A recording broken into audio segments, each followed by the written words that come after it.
Hello, this is Jake Light, Gaming Lawyer Service. We're once again back with Ace Attorney Investigations, where we will be continuing this really rather long second case? Third case. Really long third case.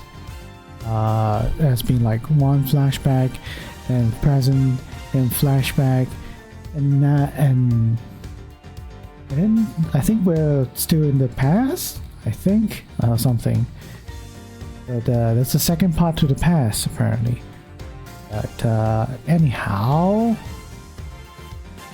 well, maybe, I don't know, I can't it's only been a week though. But yes, without further ado, let's just jump right in and figure out what the hell's going on.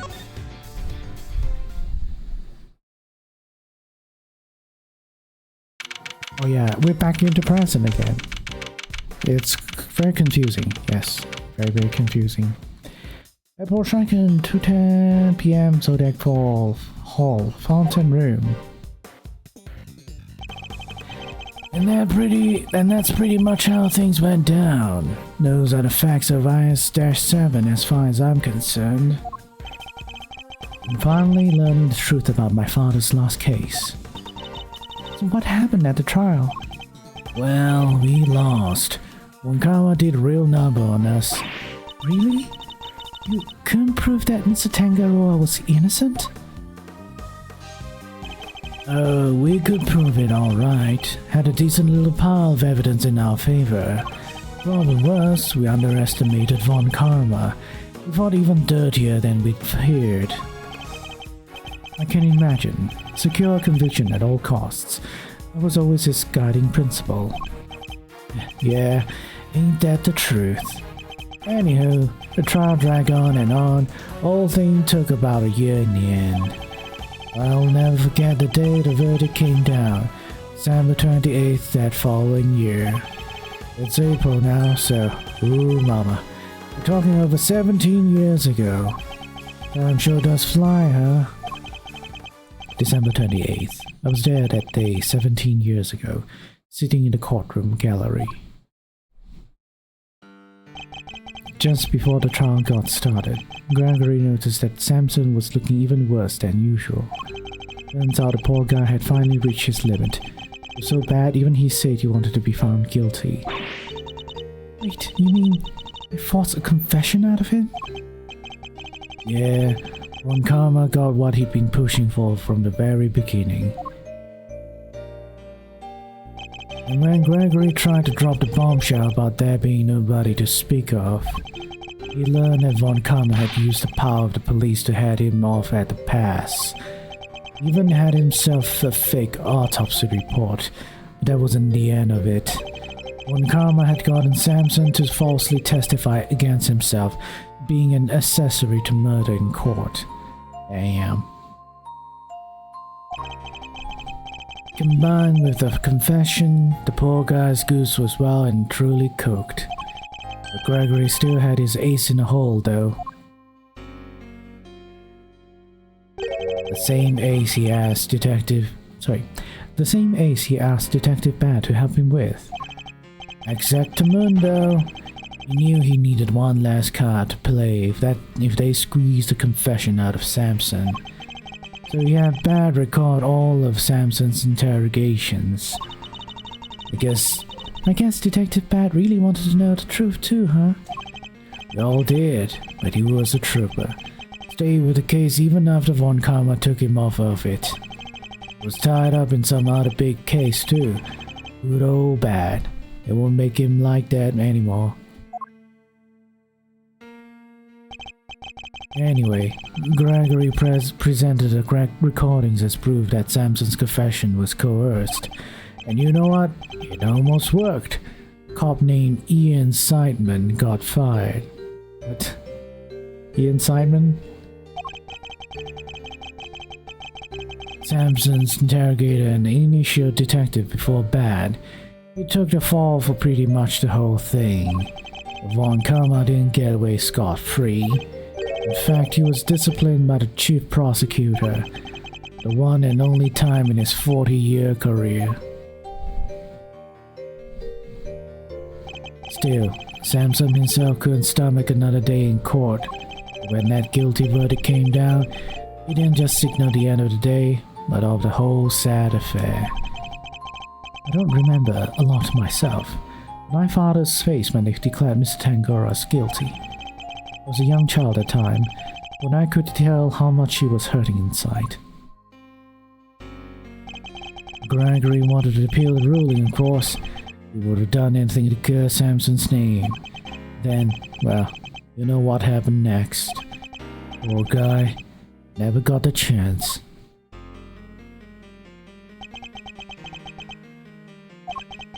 I should have left with him that day. I always blame myself for not doing that, but I shoved that aside and obsessed over something else instead. Or rather, someone else. I hated what you did. Hated you for choosing to stick with Von Karma.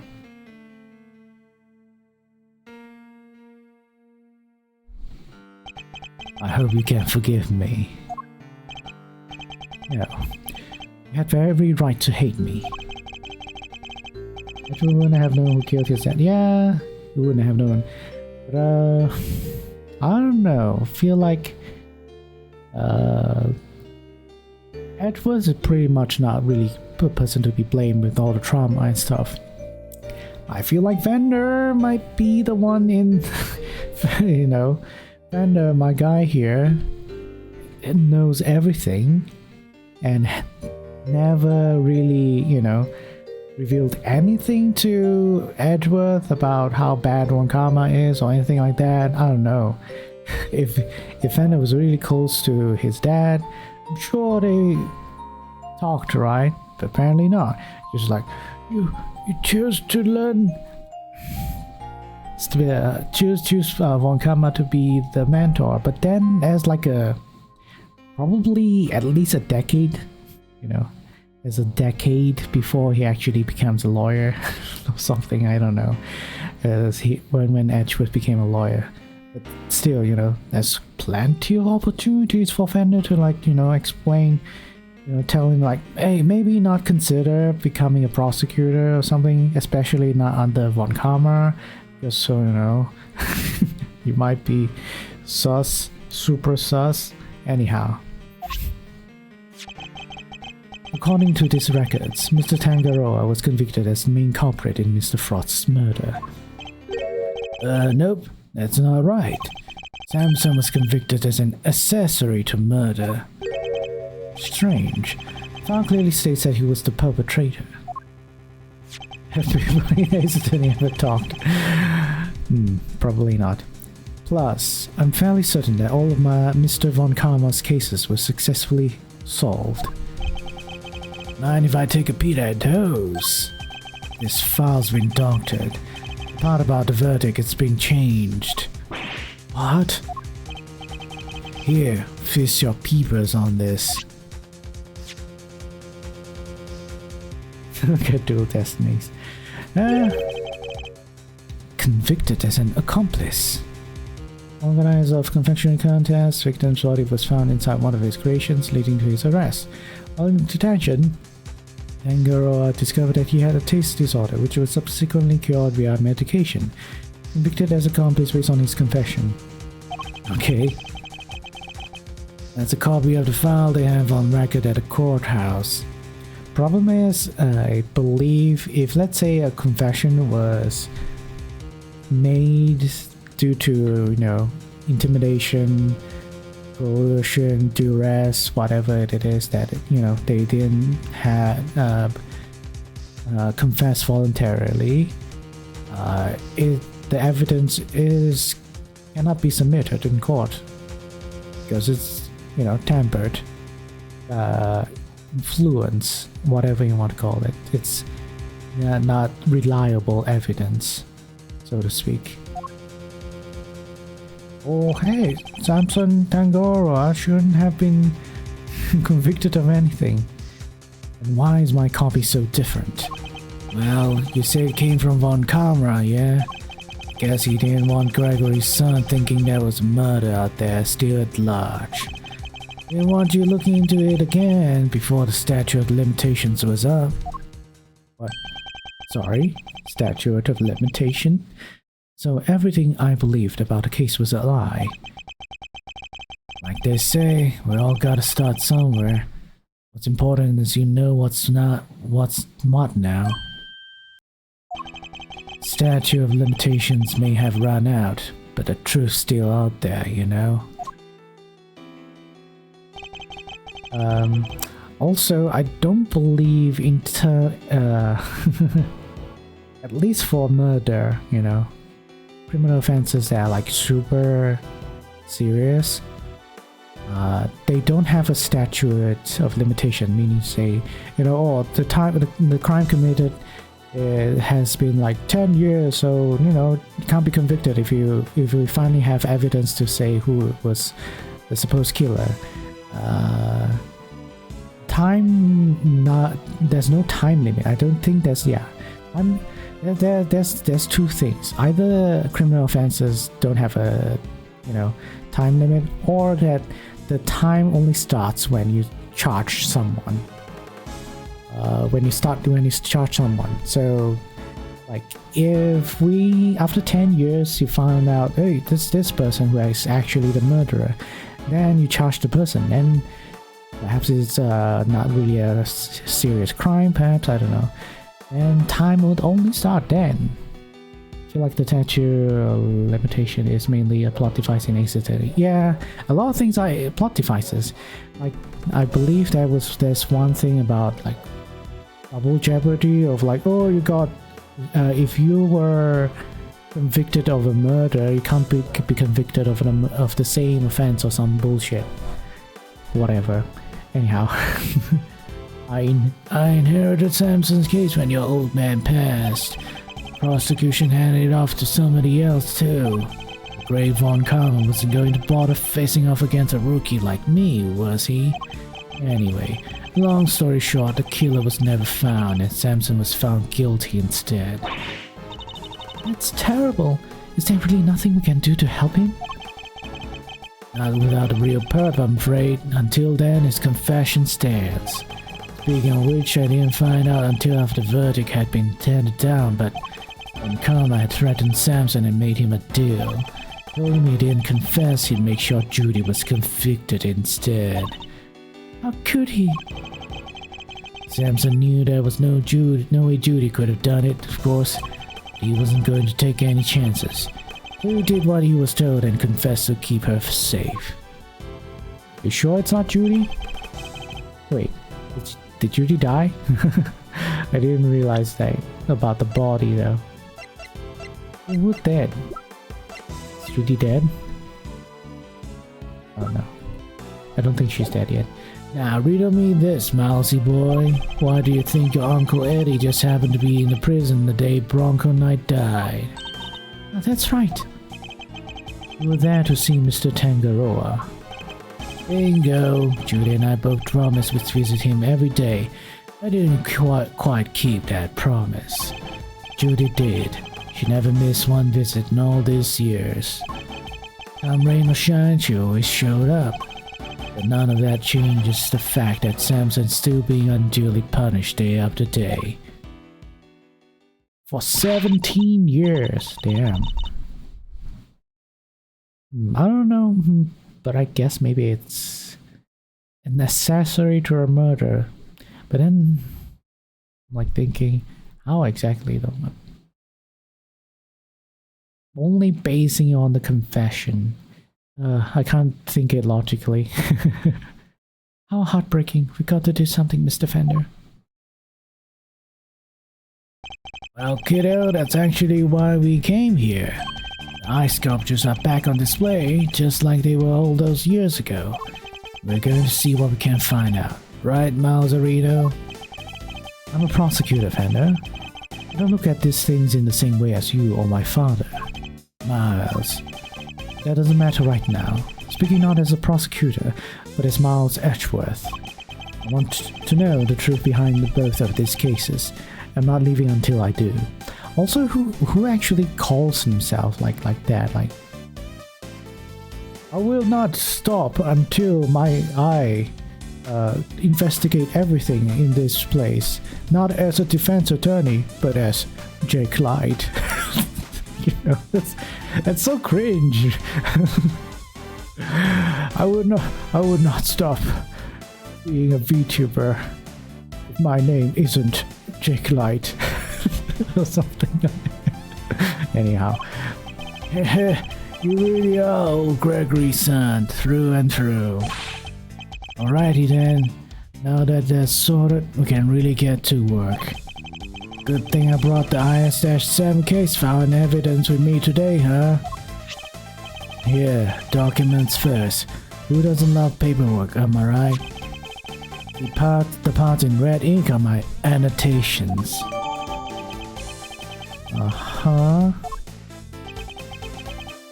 What do you mean? The comments in red. That's not red. Statute of limitations expired 3 years ago.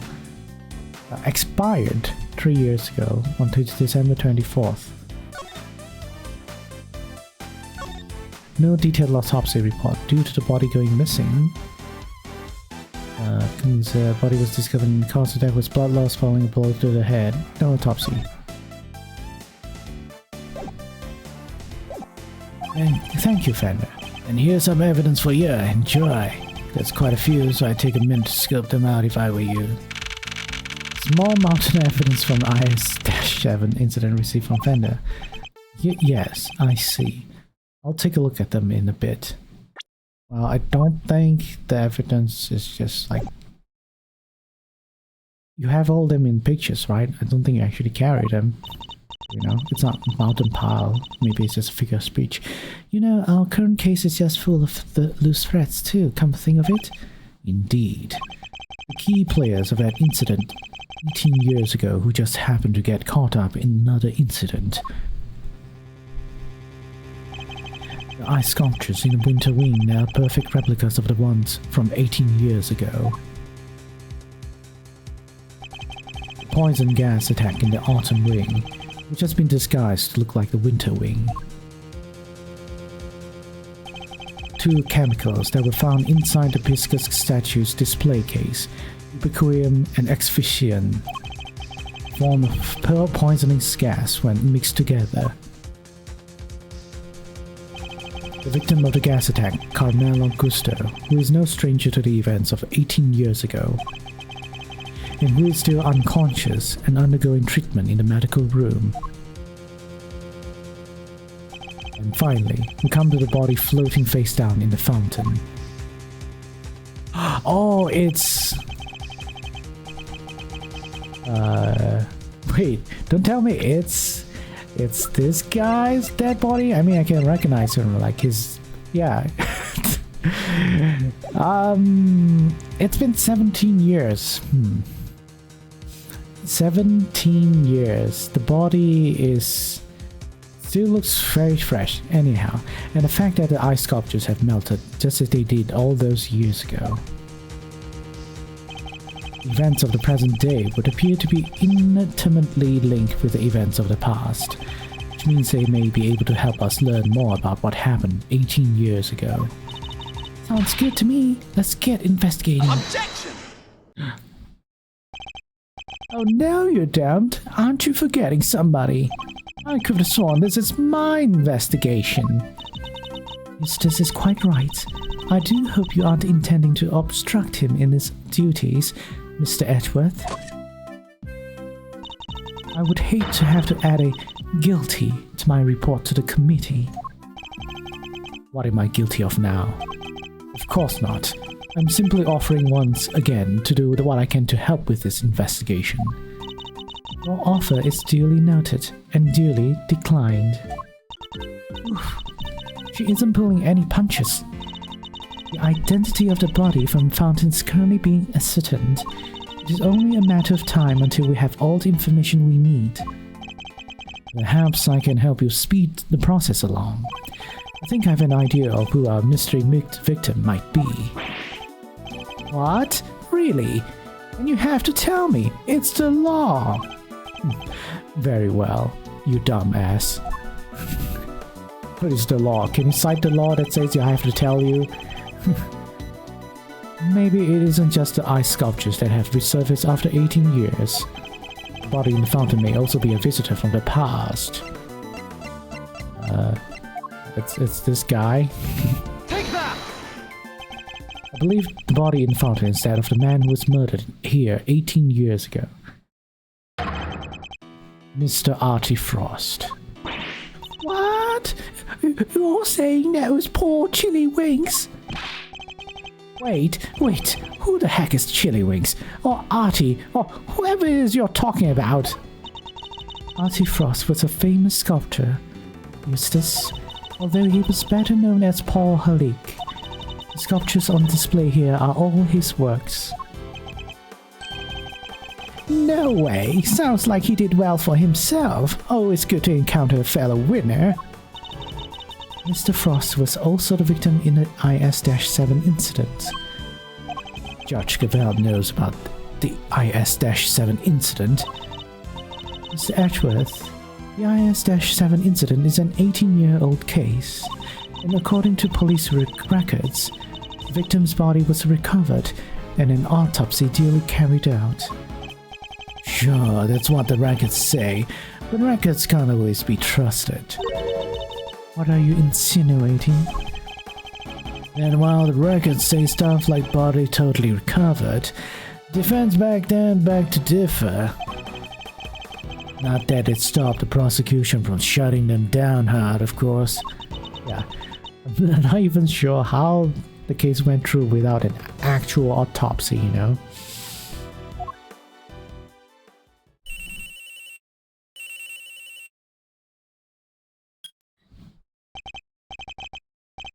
Coercion. Yeah, this is... wait. Oh yeah, Eustace. Yeah, this is winner. What? Really? What is it? Oh, sorry. What is it, Eustace? The body. We've got an ID. Some sculptor called Frost or something? So I guess Edgeworth called it. Goddess of Justice. So my father's deductions were alright all along. Well, Judge Cavell, I'd say this changes things, wouldn't you? Perhaps now you admit that I might be of use to this case, more than a certain junior prosecutor anyway. Yeah, no fair. You're trying to steal a win. I'm doing no such thing. All I want is to uncover the truth. And if we are going to get to the bottom of what happened here, we need to work together. Except, you know, accepting you. Junior prosecutor, I think he's a fraud. Yeah, I think he's a super fraud, man. You do not need to do anything, and you do not need to know the truth. This case is none of your concern. If you're talking about who's a fraud, I feel like Cavell's also a fraud. Objection! Whoa there, Churchy. I think you might be wrong about that. Another of your interruptions, Mr. Fender. Yep, see, I was on the defense team for IS-7, so this case is very much my concern. I was one of the pesky kids pushing the theory that the body had actually gone missing. The prosecutor at the time may have brushed us off, but you can't deny the testimony of your eyes.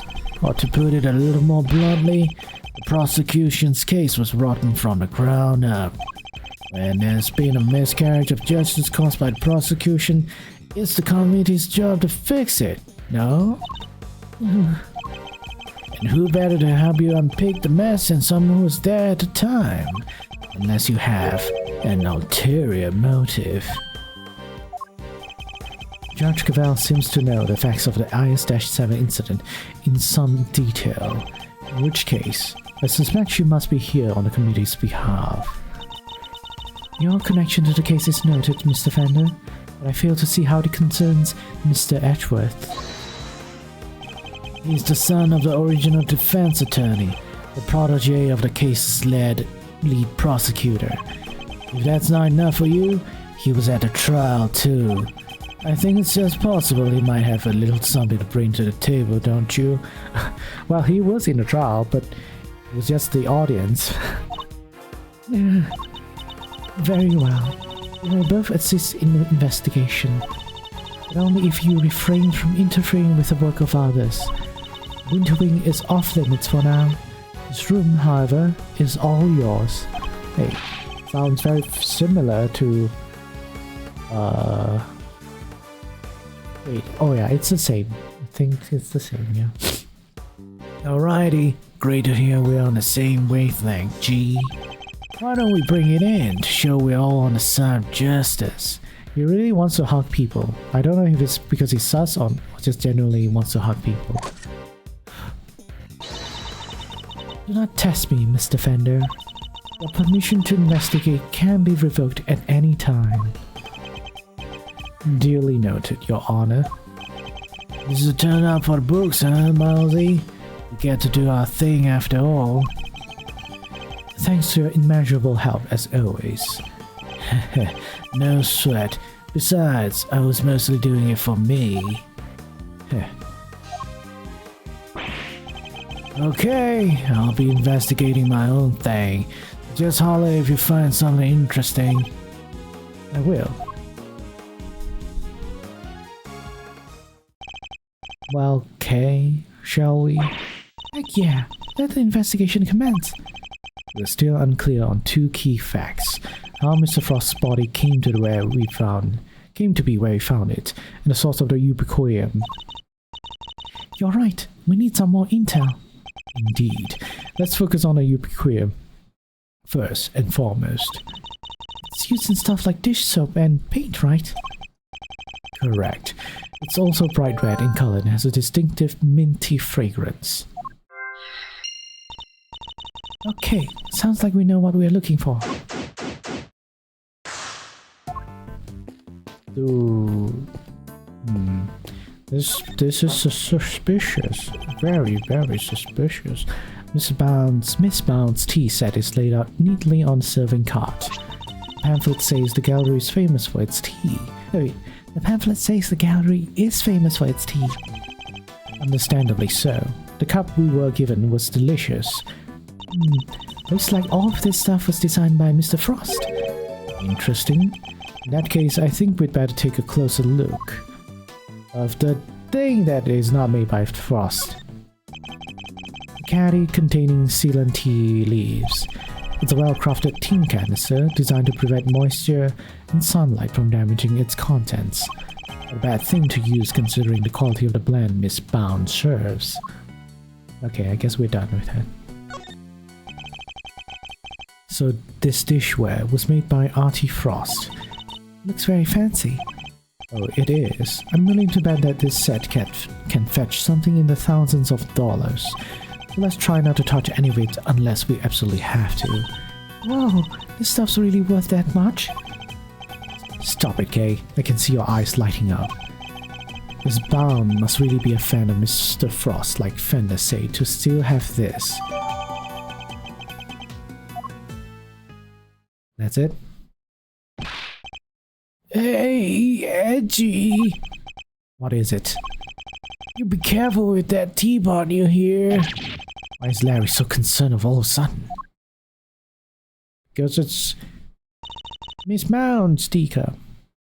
Honored guests. I can pour you a cup if you like. Miss Mound. Judy! I'm good, thanks. No tea for me. You two knock yourselves out. Thank you for the offer. Yes, why not? A quick break won't hurt. 2 cups coming right up. Oh no, I'm gonna get poisoned again. It smells great. They really have to animate the drinking. Wow, it tastes even better than it smells. What type of tea is this, Mr. Edgeworth? It's Ceylon, I believe. It's usually identifiable by its citrus aroma, but Miss Bound, is this the same blend you served this morning? Why, yes. Is it alright? There isn't anything wrong with it, is there? Oh no, not at all. It's just that the cup you gave me earlier had a slightly different aroma. Ah, that's sus. Really? That's odd. I used the exact same blend both times. Can't see what could account for the difference. Hey, what's the big idea? Quit being mean about Judy's tea, will you? What's gotten under your skin, Larry? Nothing, you're just rude, that's all. You don't even try to call me by the right name. It's Laurie's name, dang it. You know what, I'm done. I'm not talking to you anymore. Well, that was childish, even for him. Wow, what happened there? Let's ask him about it later, shall we? Talking to Miss Bounce is more of a priority right now. We may not have any evidence to prove that she's the culprit, but it does seem likely that the poison gas was her doing. Larry's doing that face. The painting, the drawer face, is it? Wait. Am I done with the set? I believe the... Okay, cool. Don't believe there's anything to be done. Where were you before you joined us here, Miss Bound? I had to go and tell our visitors we're closed, and hand out a little something in apology. Is there something you wanted to talk to me about? Yes, a few things actually. Not least of all, the fact that I think you might be the one who set the poison gas trap. The original ice sculptures melted 18 years ago, correct? How did you manage to recreate them? Oh, you know, about what happened back then? In that case, you might also know I took pictures of them during the contest. I commissioned the creation of a set of replicas based on those photographs for this current exhibit. Why go through the trouble of creating replicas? The Frosted Zodiac series was his great unfinished masterwork. I wanted to see it completed at last. Or rather, recompleted. It was my fault that the original set melted in the first place, after all. I see. Is there any particular reason why the Winter and Autumn Wings look so similar? Oh my, you really think they look alike? Perhaps I should use some of the decorations from one in the other by accident. She's clearly lying. I don't have the evidence to prove it just yet. Sure. What's on the floor? From the color and aroma, I'd say this is a pot of spilled tea. Look, there's a small chunk of ceramic. Wait, and look, there's a small chunk of ceramic in it. The design looks familiar. I guess somebody must have broken something. I know that insignia, and a certain high-strung somebody just might know a little something too. This person here. You know this? The hunt is on. The truth will come out. But I don't know what there's about. I guess we're going to find out. Have I inadvertently stumbled onto the set of Kid Crimes the musical or something? Damn it, so it's not her. Let's talk to Fender? I don't know. Hey there, Miles Arena, what's the situation for the investigation? Things are progressing. I think a fuller picture of what happened is beginning to emerge. Good to hear. I guess I better step up my game too, then. Do you know about this? I think I get it. So this is it, the key to our regularly dissolved mystery. Yes, perhaps. Great, you keep on to it, yeah? Quickly now, back in your pocket it goes. What did I show him to make a kind of reaction? I guess he doesn't think much of it. Okay, it was not you. Who else? You! I'm going to keep this simple, Larry. You're hiding something, so just tell me what it is. Whoa, quit it with the glare off you two, it's weird. Oh, come on, Kay. You know me better than that. I wasn't staring, I was struck by an idea for a picture. Now, Edgy, he was glaring. Yes, and I'll keep glaring at you until you tell us what it is you're hiding. Quit it, I already told you I'm not talking to you anymore. You're talking to me right now. I mean, from now on, I'm not talking to you ever again. Starting now. This is getting me nowhere. I suppose I'll have to figure out what he's hiding first before I can get the whole truth out of him. What are you hiding? Would you mind taking a look at this for me, Larry? Why would you show me that? Tell me, what is it about Miss Bound's tea set that's got you so agitated? If you won't tell me, then perhaps you would prefer to explain it to Judge Cavell. Wait, don't make me look bad in front of Verity. She thinks I'm a sensible, cool, clean-cut guy. Totally. I don't want her to see the real me, the real low-down, dirty me. What do you mean, dirty? I'm not so sure anybody here thinks you're particularly clean-cut, Larry. But if you don't want her to think badly of you, the best thing you can do is talk to me. Alright, I'll talk. What are you doing, Larry? Enough is enough. Now confess. Is this any way to treat your best friend, Edgy? Is this any way for you to treat yours? By lying to him? Hiding things? Wait, is this confirmation that Larry is his best friend? I get the picture already, so stop glaring at me like that. I'll tell you everything, okay? And what is Phoenix though? What? Oh, Phoenix is not best friend. Wink, wink. I thought I should say that best friends. Earlier, I thought Verity might like a cup of tea, so I went to pour one for her. I got distracted. My hand slipped and smash! I broke the teapot, a priceless work of art.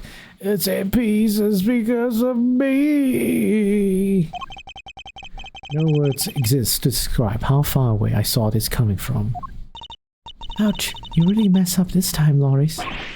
See, Edgy, everyone's going to think less of me now.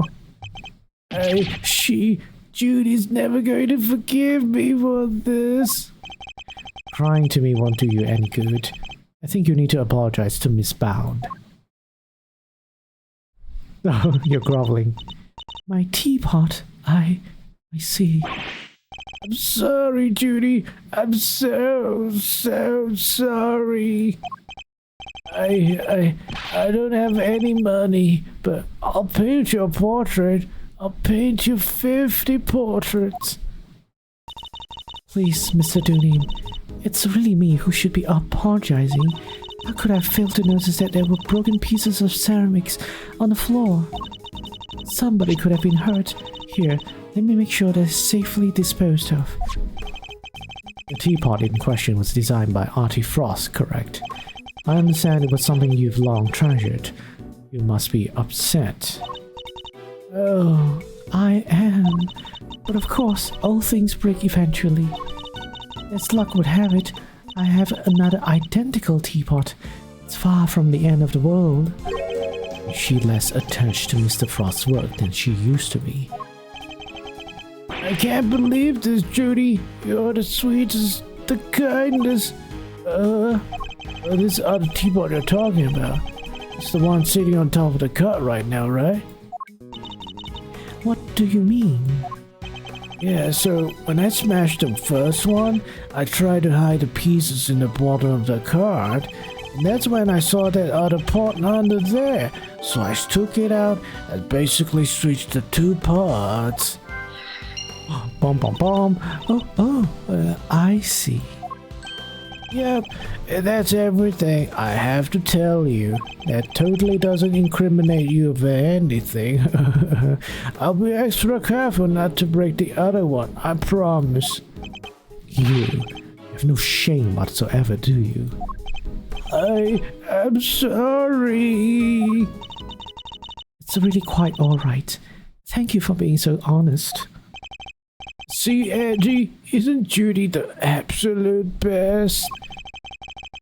I trust you won't take advantage of her kindness and will make amends somehow.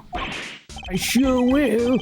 Once I make it as an artist, I'm going to give her one of my paintings. She was one of my models, after all. It's only fair. At this rate, I suspect he's likely to make more trouble than amends. Don't you think it would be better for you to keep out of her way for a very long while? Oh, but I will be keeping out of her way because I sketch her and the others already. Her and the others. Keen to see my work, huh? Yeah, well, I drew a few great sketches of some ravishing beauties. Wanna see? Interested in Loris's ravishing beauties, huh, Miss Edgeworth? I'm afraid you've greatly misjudged, Kay. I simply wish to see if Larry has captured any unusual details this time, too. Unusual details? Nothing's unusual about this. They're my best work yet. Really? Now I want to see them, too. Oh, you're a sweetheart, Kay. Alright, let me dig them out for you. Give me a sec, Kay. I suppose we might as well take a look. Your sketches. So, the sketches of yours. Seriously, Andy, if you want to check out my art, you should have just said so from the get-go. Here, feast your eyes on this. Okay.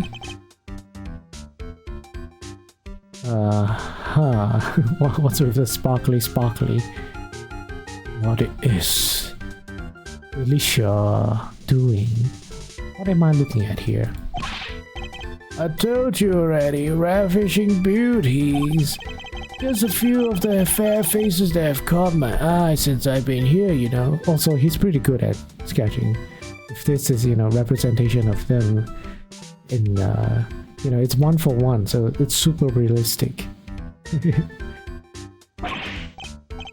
There's Verity and Judy and somebody else. Okay. Why did you draw them all on the same page? Well, it's for the convenience of the gamer. I mean, to draw the room at first, just something to pass the time. And then I saw one beauty and another, and well, I just scribbled them all down as I went. So these were all drawn at different times. Huh? Yeah, I guess. I did one of you too, Kay. You're on a different page though. Oh, you did? I'm flattered. How true to life are these sketches? Did you only draw what you actually saw? Of course. You'd think I draw things I can't see, like using my imagination. Nope. These are 100% true to life, right down to the exact shade of each color. So the colors are accurate. Interesting. Much as it pains me to admit it, Larry may have provided me with a useful piece of evidence yet again. The serving card in the sketch, for example, if I compare it to the one here in the room, yeah, it's different. There's a clear contradiction between the two. I think a little deduction is in order, but I've borrowed this page for a while, Larry.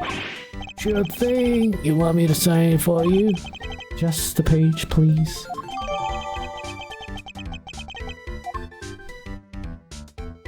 Goodbye, Larry.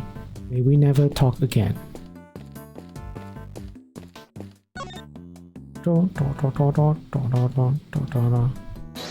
Dados.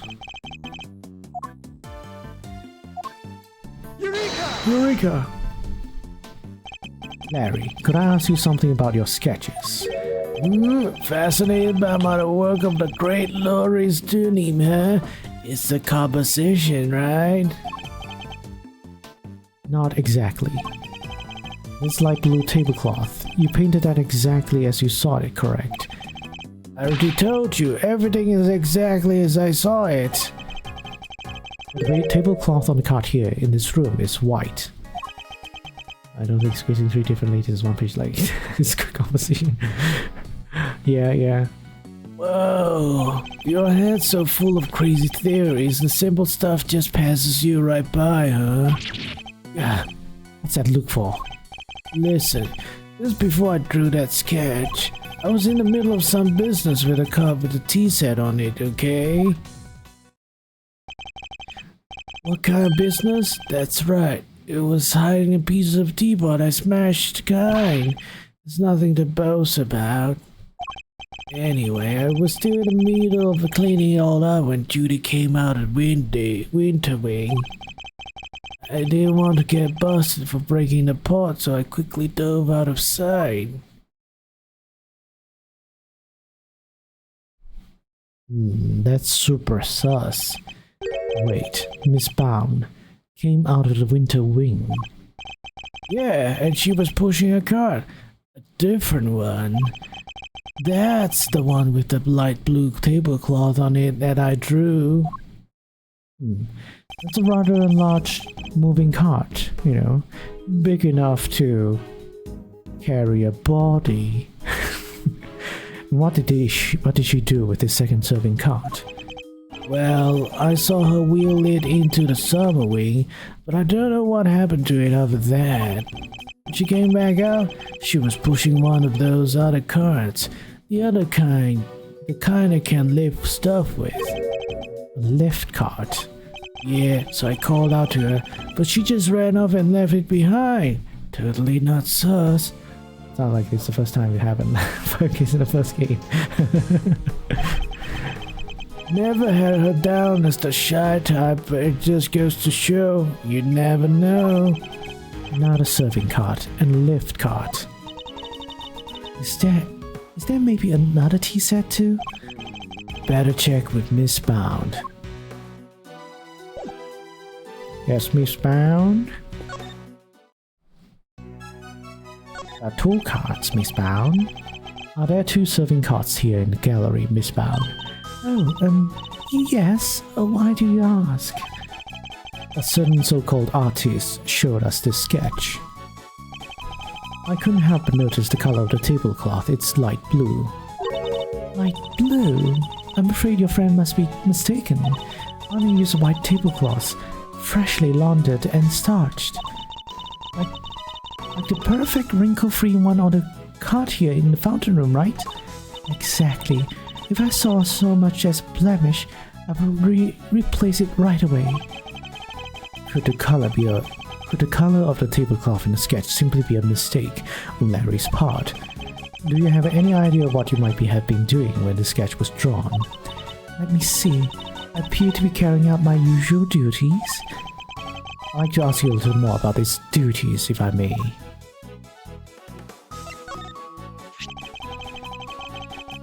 What exactly were you doing when the sketch was drawn? Because from what I can see, the card doesn't have a tea set on it. I was delivering some chocolates to the investigating officers. Oh, now I'm jealous. I love chocolate. Well, there were a few left over, so here, for you both. I made them myself. I hope you like them. Oh, thanks, Miss Bound. Well, why not?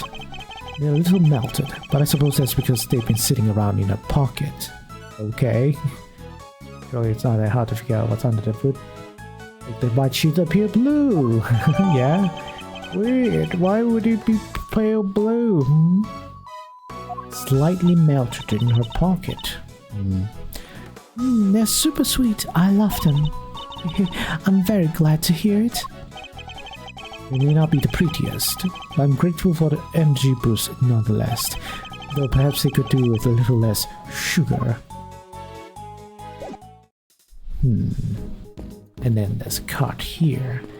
I guess the only other thing I have to do is talk to you. Hello there, dearie. Sorry, how do I do a voice again? Hello there, dearie. Still investigating. Where are you? And anything interesting? No, dearie. Well, nothing much anyway. Silly girl. That wasn't a dearie moment. That was more of a lambkin. Sweetheart is for when you're being sympathetic, of course, and treasure is for when they're in a tease. Love is for people you're not that keen on, and petal you use when you're trying to get someone's attention. Wow, I didn't realize there were so many rules. I don't know. I don't think that's actually a thing. Miss Edgeworth, Petal, I hope you're getting all this down. Don't even try it, Kay. Oh dearie me. Okay. Oh, I don't need to talk to her, apparently. That body's been taken back to the lab, sir. Autopsy is underway. And how's the rest of the fountain looking? Rather beautiful, actually, sir. The water is crystal clear and calm soothing. Almost as if there wasn't a body floating in it not so long ago. Seems the police have already moved the body. Why did the body of a victim from 18 years ago turn up in this fountain? Why wasn't it all rotten and stuff? Did it slowly shuffle its way around? Need I remind you that zombies aren't real? Seems like the body was preserved somehow.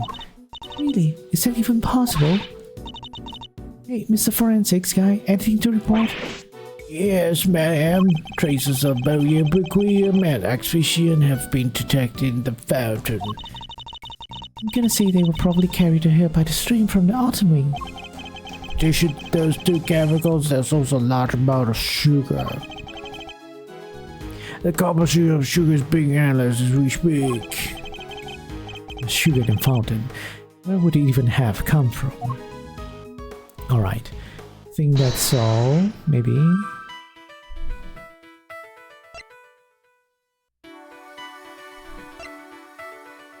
Let's change.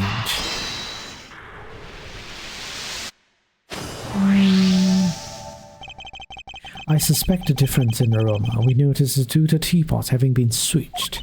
You do? I can't see what else could have been. Tea itself hasn't changed. Why don't we ask Miss Bound just to be sure?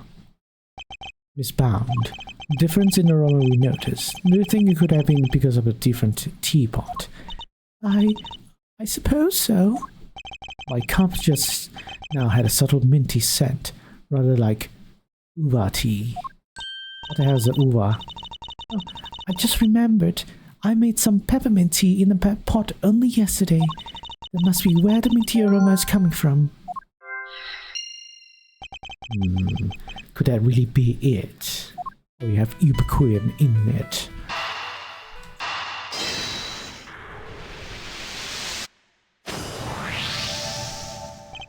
The tea from the teapot Larry switching from under the cart smelled faintly of mint. Right, Miss Bound said she used that pot to make peppermint tea yesterday.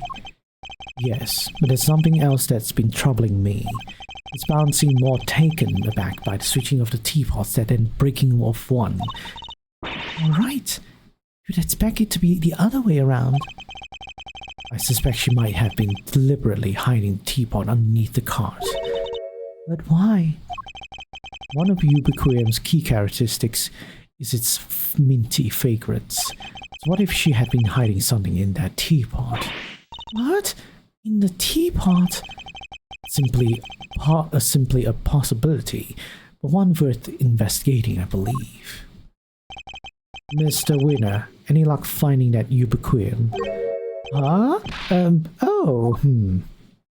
My people are searching the entire gallery, but they haven't found anything yet. And what about you? Don't tell me you know where it came from. I may have an idea. Ah, I knew it. If I can't find it, there's no chance of useless war. You do know where it came from? Yes. Where? Miss Bound's teapot. Wow, nice piece. I like it. Yeah, this looks like a fitting price for a natural-born winner. It's not a price. It's a vital piece of evidence. Also, it's very ironic.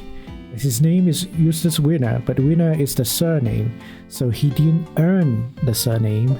He was given the surname of Winner. Anyhow. Oh, it's just evidence. Then I'll have one of the forensics people check it out.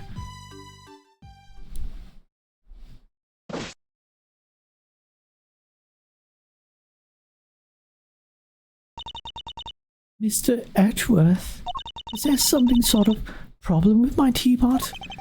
Possibly. The minty fragrance we noticed coming from it. I think it just might be the scent of one of the chemicals used to make the poison gas. But Mr. Edgeworth, surely you don't think I had anything to do with that? I'm afraid I do. The method used to create a gas would have required considerable preparation. Nobody would have had the time or the opportunity to set that up except you. It's not strictly true. It took around a week to get Zodiac Hall ready for the exhibition. There were all kinds of people coming and going through here during that time. Alicia, for one. So you see, I'm not the only person who could have set it up at all. The scone is on our radar too, of course. You needn't worry about that. And besides, I wouldn't know the first thing about making poison gas. So even you did find some ubiquitous in my teapot, I wouldn't have any idea what to do with it. I suppose we should see what the test results say first. Miss Bound claims she doesn't know the first thing about making poison gas. I need to find a way to prove that she's lying.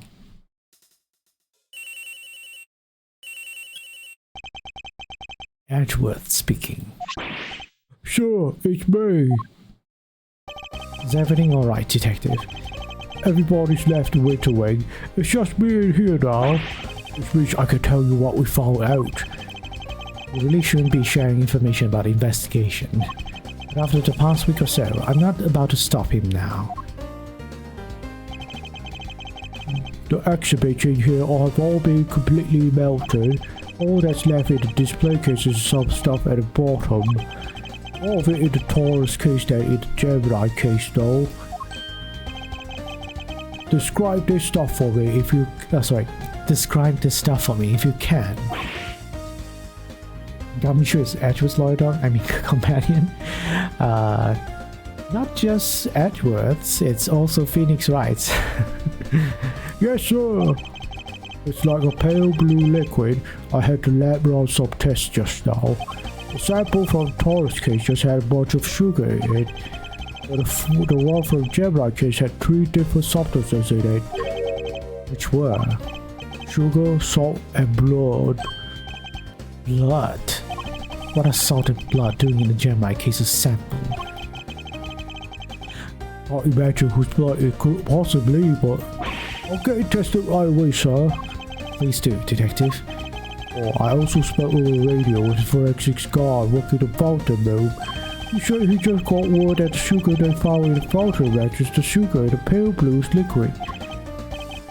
I see. That might well prove to be a significant development. Gemini case analysis results data drops down in my organizer. Anything else to report, Detective? Yes, sir. We found one of those light-emitting devices here, in the winter wing too. There were a few of those being used in Autumn Wing to disguise it as the Winter Wing, as I recall. It seems that equipment from 18 years ago is more than just for show. I need to talk to Miss Scone about this. Anyhow, I better be getting back to it. I'll let you know as soon as we hear from the lab about the blood. Yes, thank you, Detective. Was that Gummy? Seemed like he had a lot to say. He did. All of it very useful. If I'm going to prove that Miss Bound's claims that who could have set up a poison gas trap are false, I'll need to talk to a certain somebody else who was here 18 years ago. Yo. Miss Scone, I'd like to ask you a few questions if I may. Of course, dear. Fire away. Anything for you, Mousy Smousy, and dear sweet little Tooth Decay. What's Tooth Decay? I'd appreciate it if that was the last time you called me Mousy Smousy. I'm not a fan of Tooth Decay either. Well, you just have to like it or lump it. I can't just change a nickname once I've settled on it. Well, I guess we tried. Tooth Decay. Gallery decorations. What can you tell us about the various devices used to decorate the gallery's exhibits? There seem to be some pretty specialized items in use. Light-emitting devices, luminous fabrics. Oh, I can tell you all about those, dearie. After all, I'm the one who gave them to Moody Judy. It was my way of saying sorry after I broke the rules all those years ago. I bought her 4 lovely new salt lamps, and I gave her the 4 pieces of luminous cloth I used for the contest. Wow, that's super generous of you. Well, us girls have to do our best, don't we? Not everybody understands, of course. There had better not be a dig at me, Delish. I told you how kind I thought that was. Yes, back when you were a dear, sweet, innocent baby boy. What happened to you, eh? A dear, sweet, innocent baby boy? Mr. Fender? Can't quite picture that, I have to say. So, these decorations, they're all the same as the ones you saw 18 years ago, correct? Yep, salt lamps, glowing fabric, light-emitting doodads, the whole bit. He grew old, that's all. There were 4 luminous clothes in use in the autumn rain, but I'm sure I saw another one somewhere. I'm not lying. Oh, it's in my bag somewhere, I'm sure of it. What is she looking for? That's not it. That's not it. That cloth looks familiar. Maybe I should jog a memory of something so Miss Gona would tell us more. Miss Gona, you're something of a specialist. How might someone learn to make the poison gas that was used in the attack? Any ideas? Well, any pharmacist who's ever handled Infesticide Ultra would know for a start. After all, it says it right there on the label. Not mixed with products containing ubiquin ever.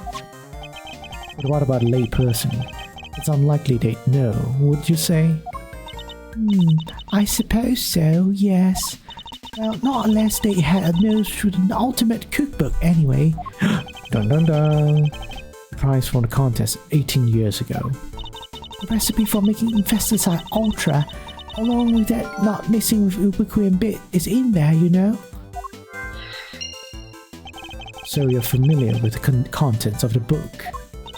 Oh yes, dear. I know it inside out. Because I work for the Tangaroa group, you see. We're the company behind Cold Killer X. I'm sure you've heard of it. Yes, Cold Killer X fights back sniffles and sneezes with ease. Apparently. Taken by Phoenix Wright. Oh no, not that medicine. Yes, that medicine almost killed Phoenix Wright. After Sammy Pooper was found guilty, the company took custody of the book. But they only grant their most trusted people access to it, of course. Which means Miss Cohn is one of these elites, I suppose. I'll jog your memory with this. And look at that, a picture of silly old me. That's right, you seem to have caught the artist's eye. You mean lovely Laurie Lankin?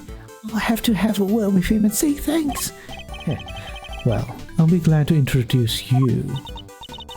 And there's the evil schmuck. Okay.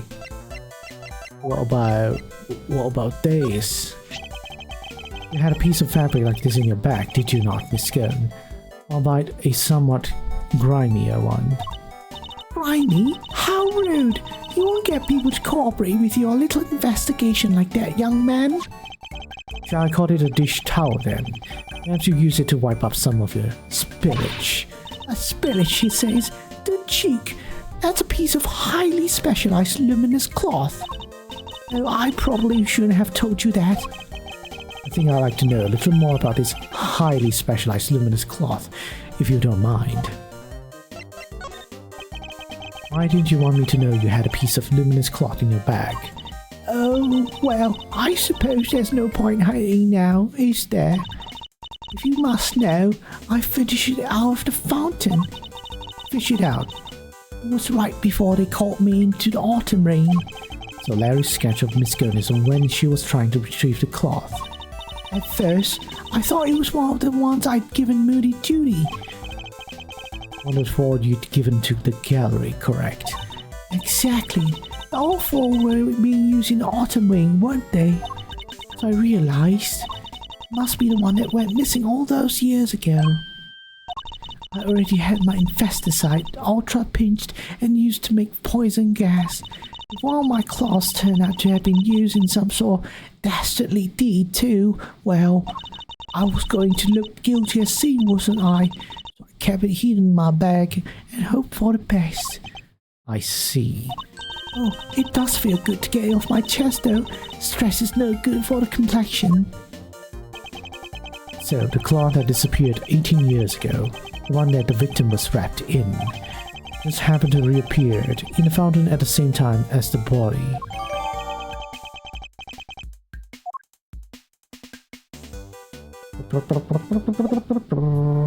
Right. Chung. Oh. Not yet, apparently.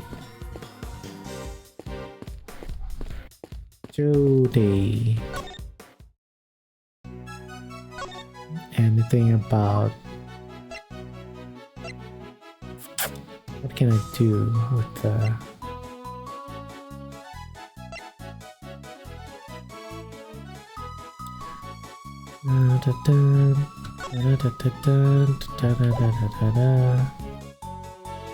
The cookbook.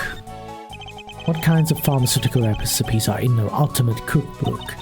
Oh, there's so many. It would take a while to go through them all. But if you really want to know, well then let's start the show. Come join me as we sing this song. It's a nifty, thrifty 2 hours long. Now one by one we'll sing the things that the world's best little cookbook brings. What do you think, Miss Edgeworth? Want to listen to the rest? No, that won't be necessary. I guess that's not what we're supposed to talk to him.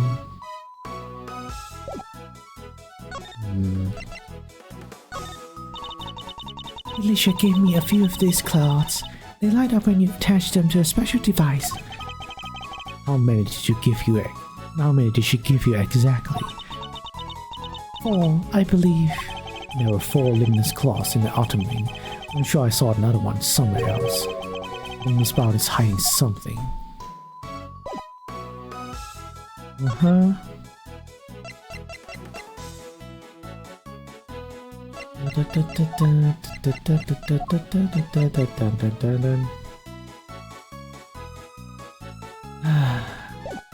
do I talk to, man? Trying to think. Should it be Larry? It's her again? I don't think so. This one?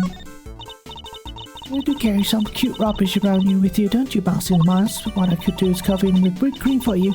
Sprinkle feet. There'll be no need for that, thank you, Miss Cohen. No need. No need. I'm missing evidence somewhere. I don't think I can go through this door. The door here is marked with a nice autumny looking tree. And yet it leads to the winter wing. I suppose it's all part of the deception. Steal the leaves if you like, make things a little more wintry. I think you better leave them alone, Kay.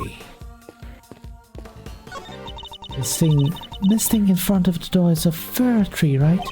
Yes, they're usually associated with winter. This all leads to the autumn wing. I suppose it's all part of someone's elaborate ruse. I could paint red for that autumny feel. Evergreens stay green all year round, Kay. What's the name? Oh, sure, I knew that. It's a selection of trophies won by Paul Halik, or rather Artie Frost. Evidently, he was a very well-respected artist. Well, we got one too, Mr. Edgeworth. So it's about time I won one too. Guess I'll have to find some thieving contest to enter. Or you could set something up. Something with a nice ceremony at the end and all that. Yes, followed by a swift round of arrests.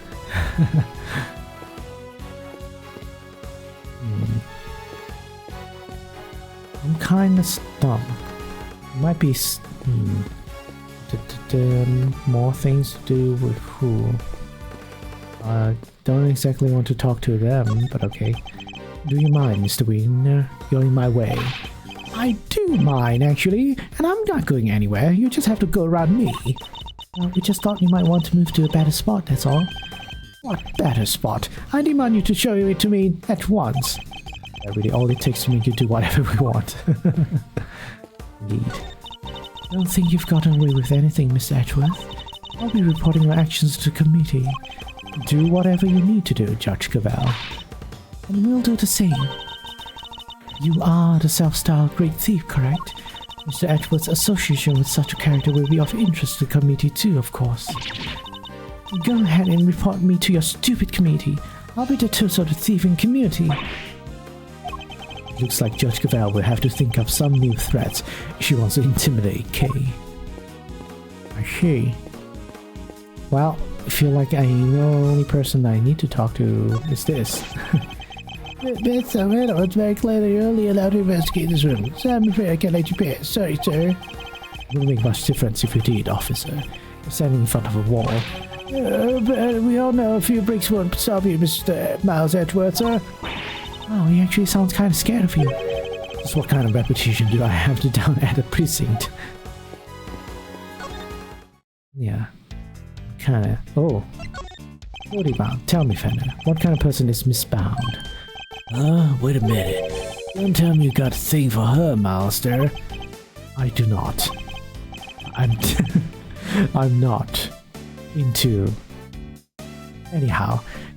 Chill, I'm just yanking your chain. Anyway, what can I say about Judes? Well, she's a real brave trooper for one. What else do you call someone who waits around for 18 whole years like she has for some son?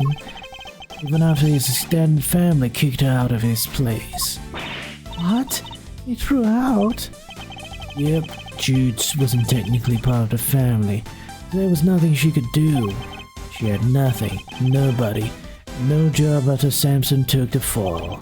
But she had no choice but take what he taught her and make her own way in showbiz. She's retired from all that now, though. Yes, why did she retire? She finally made enough to buy the old place back. She even got the ultimate cookbook back from Tangaroa Group after they basically stole it. Guess this place and everything to do with it was all she ever cared about. So she just wanted it back, all of it. Hannah seems very sympathetic to Miss Bound's plight, but from a less charitable perspective, she has, in a way, taken everything from Mr. Tangaroa's for herself. Aha! I do have to talk to him. Ding. The Ultimate Cookbook contains instructions on how to create a poison gas, and the current owner of that book is none other than Miss Judy Bound. No way, you mean? I'm afraid I do. Miss Bound would have been perfectly capable of setting up a gas trap. Finally, we can prove that she's been lying to us.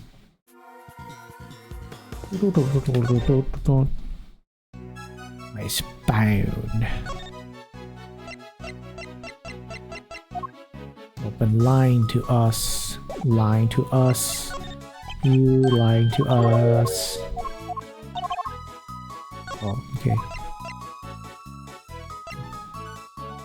This one? Am I not supposed to talk to her? Bloody hell. I guess I still probably have to exhaust all this one. This case seems to have a lot in common with the incident from 18 years ago. And how it's got blood, melting statues, the minter wing, and even the murder victim's body. How did nobody ever figure out that the body had gone missing? Ross had no family apart from his son. Well, the kid kinda vanished. Nobody's seen him since about the time of the incident. Just her son too. Him and his best pal from school have just up and disappeared. What? Anyone ever found? Just those boys wasn't. Nice boys I heard, anyhow. Guess Frost's kid turned up in the end though. He'll collected his inheritance at some point. But yeah, no family around just after the incident. Frost got no funeral, no nothing. So no need for the police to release the body, and no need for anybody to find out they didn't have it. The filed that fake autopsy report and nobody was any wiser. Well, almost nobody. Still can't believe Mr. Von Karma would have stooped so low. So not...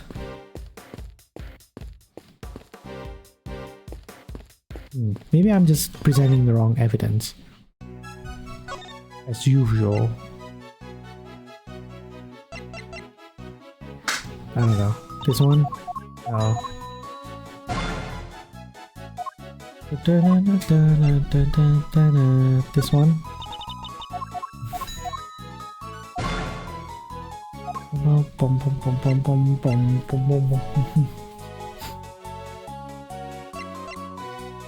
This one? It's different, I think. Oh my, is that me? Yes, it was painted by the so-called artist over there. It's wonderfully drawn. Would you mind if I kept it? I'm sorry, Miss Baum. I'm afraid it's an important piece of evidence. Oh, I see. That's a shame.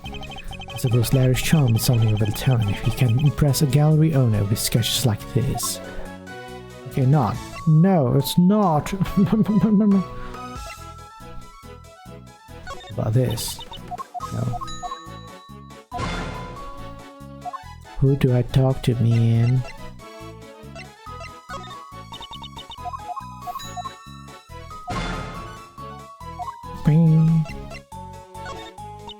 Did you like my chocolates?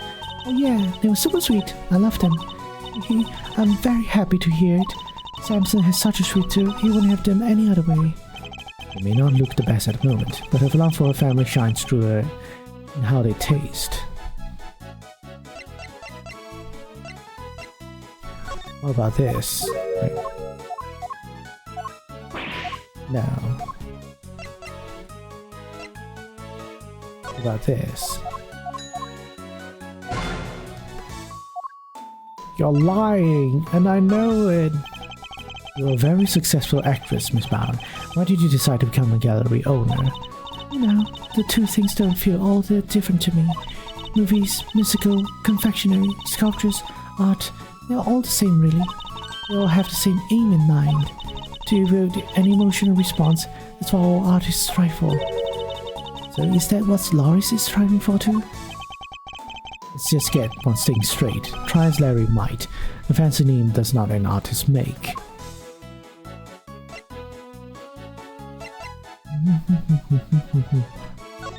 Picture? No.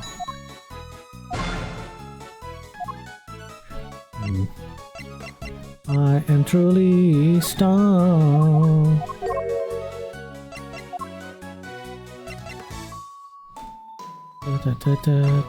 Family photo.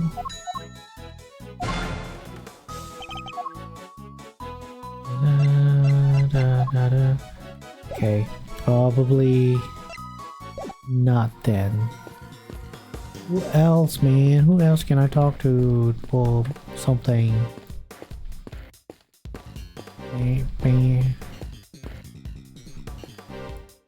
I've gone through everything, bro.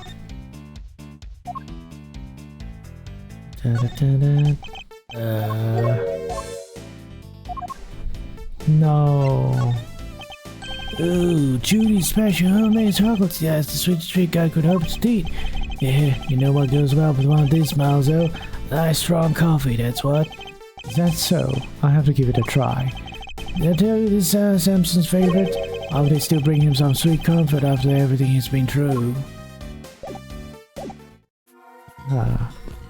This cart? Oh my god, is it this cart? Why is there a lift cart just sitting here out in the open? Yeah, somebody must have been moving something heavy. The top of the platform seems to be wet. Oh my god, it really is the cart. You know, I've got a funny feeling I've seen this thing somewhere before. You mean like 18 years ago? Yeah, it's all coming back to me now. I last saw it in Fioras's room. He must have used it to move the ice sculptures around. One of those fancy numbers where you can change not only the platform's height, but even its angle. If you had one of these, you could move giant lumps of ice around so no sweat. We can also move a dead body quite deftly. Oh, just think of the possibilities. I could really use one of these. Still doesn't explain what it's doing here though. Bit of a head scratcher. We should give it a think, yeah? Indeed. After all, it just might have something to do with our case. Oh, bloody hell. And that's that. All that's left now is to wait the results of the tests on the teapot. To be continued.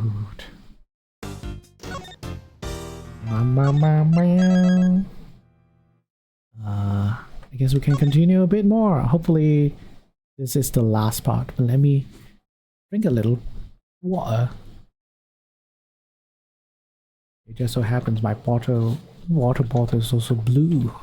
Am I drinking poison?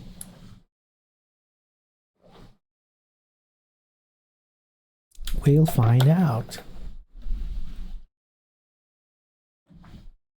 Anyhow, let's continue.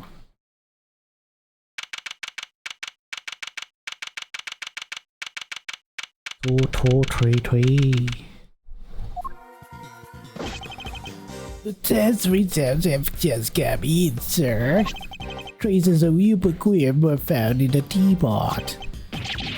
They were? Just like Mr. Edgeworth said. Curse you! You better not think this means you beat me! You really need to drop this obsession with coming in first, Mr. Wiener. We're all on the same side here, remember? We're all trying to get to the truth. What? But first is best. Everybody knows it's better to be a winner than a loser. Okay. There's really no way for a prosecutor to think. Not a successful one, anyway. What? But I...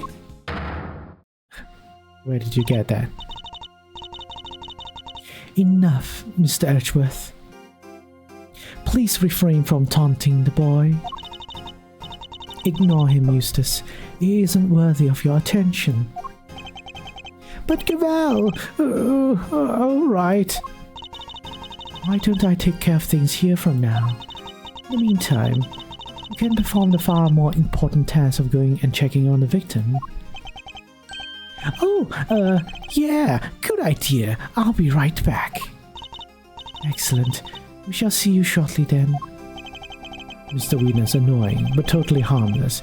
Judge Cavell, on the other hand, it's annoying. More annoying. Now, Miss Bound, perhaps you could explain why traces of ubiquitin were found in your teapot?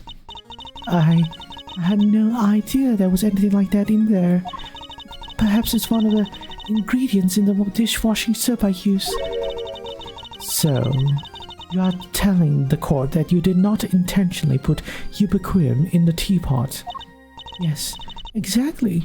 Why would I? Until today, I had no idea that it could even be used to make poison gas. Objection! You're a trained actress, are you not, Miss Bound? I'd have thought you would be a more convincing liar. Oh, what do you mean? You have access to the Ultimate Cookbook, correct? The book that just happens to contain instructions on how to create the poison gas used in the attack, meaning it's perfectly possible for you to know exactly how to make it. You're very well informed, Mr. Edgeworth. Miss Bound, is what Mr. Edgeworth said true? The book does contain information on how to make the poison gas, yes. But the fact that I have seen it doesn't make me guilty. Can I ask exactly how the gas was triggered? The victim used a blowtorch to heat the lid of one of the display cases, thereby melting the ubiquitin. I see. But he locked himself in the room too, didn't he? Surely that and the fact that he triggered it himself. Wouldn't it be point to be being a suicide attempt? So, she's not willing to admit to anything. Furthermore, where would I have gotten hold of the Infesticide Ultra? Oh, I don't know. Perhaps you stole it? No, I did bump into Moody Judy a week ago. And that very evening, I noticed my Investicide Ultra had gone missing. Judy, surely you didn't. Alicia, you carry your bag of pharmaceuticals with you everywhere, don't you? There would have been any number of opportunities for someone other than myself to steal it from you. That's true, and I don't have any hard evidence that it definitely was Miss Bound who stole it. Dudes, there's clearly something you're not telling us. Why don't you just come clean, We all know you'd never hurt somebody for no reason, so... Not you too. You think I'm guilty as well, Mr. Fender? Can you blame me? We got one ring disguised as another, a gas trap in one of the display cases, and you're the proprietor of the establishment. It's looking a lot like you did it, kiddo. You've got this all wrong. You have to remember, the gallery doesn't have any security cameras, nor any security personnel. Very favorable for a murderer like me, for the actual murderer. If some ill-intentioned person or other wanted to get it undetected, I don't think they'd have much of a problem. Wow, you're practically asking to be burglarized. You need to be more careful. A great thief could have a field day in here. I don't think she's joking. And actually, it seems that Mr. Gusto did in fact enter the gallery before it opened. Sheesh. Judy's one tough cookie. She's not budging an inch. Maybe it's time to rock a little technique Gregory taught me back in the day. What technique might that be? So hear me out. Everything's connected to what happened 18 years back, yeah? Since we're not getting anywhere by focusing only here now, maybe we ought to approach this from a different angle and look to the past for clues instead. Turnabout in thinking. So my father used this method as well. Alright, let's run this through old Thinkatron. How was Jude involved in what happened back then? According to Miss Bound, it was because of her that Miss Frost's flavored ice sculptures melted. And yet his sculptures are here on display at this very gallery today. Is it possible that she... Thank you, Fender. I think I know what I need to ask Miss Bound now. Don't thank me, thank your pops. Now take it away, Mousy. I'll grab the popcorn. Miss Bound, you say that you were the one who caused Miss Frost's creations to melt 18 years ago, correct? I'm afraid so. I was young and foolish. It was a terrible accident. And yet, what did it allow you to open this exhibit? No. What do you mean? Yes, what do you mean, Mr. Edgeworth? If you are going to ask questions, such questions, perhaps a formal testimony from Miss Bound might be best. Yes, perhaps it might. I'd like to know a little more about Zodiac Hall. And about why Miss Bound decided to dedicate his space to Mr. Frost's works. Very well. If you believe it to be relevant to the case, I will allow it. Miss Bound, would you mind? Not at all. I'll do whatever it takes to prove that I'm innocent. And please, if you could give us some background on Zodiac Hall and the pieces of display here. Zodiac Hall. It took 18 years, but at long last, I was finally able to buy Samson's home back a little while ago. But a place like this is expensive to maintain, so I decided to turn it into an art gallery. To that end, I collected as many Paul Halleck pieces as I could from around the world. Because if I'm honest, it's always been something of a dream of mine to open a space dedicated to his work. Thank you for your testimony, Miss Bound. How wonderful it is that you were able to fulfill your dream. Well, Mr. Edgeworth, everything seems entirely above board to me. Judge Cavell, that was simply the witness's preliminary statement. As you surely know, the value of the testimony cannot be evaluated without due cross-examination. Aha, spoken like a true attorney. Very well. You may do what you must.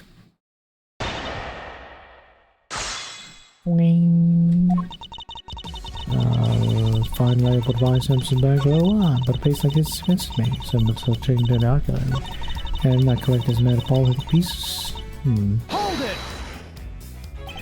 Paul Halik. That was Mr. Frost's pseudonym, correct? Yes, he adopted it while he was working as a sculptor in France. I see. I'm curious about some of the pieces in your collection. More specifically,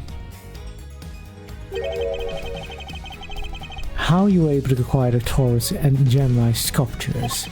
It's my understanding that Mr. Frost died before he could complete them. Yes, I was able to create replicas for the Winter Wing based on photos of the sculptures he made. Really? Perhaps you could go into some more detail on that.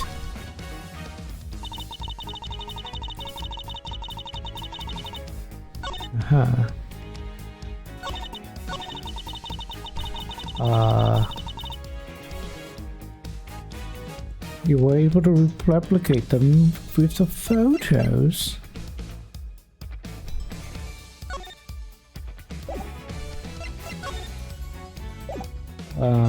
Winter Wing, and then this is the Autumn Wing.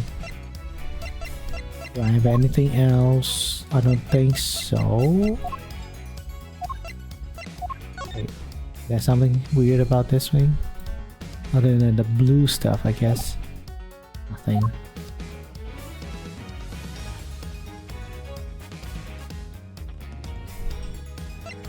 On the sculptures he made.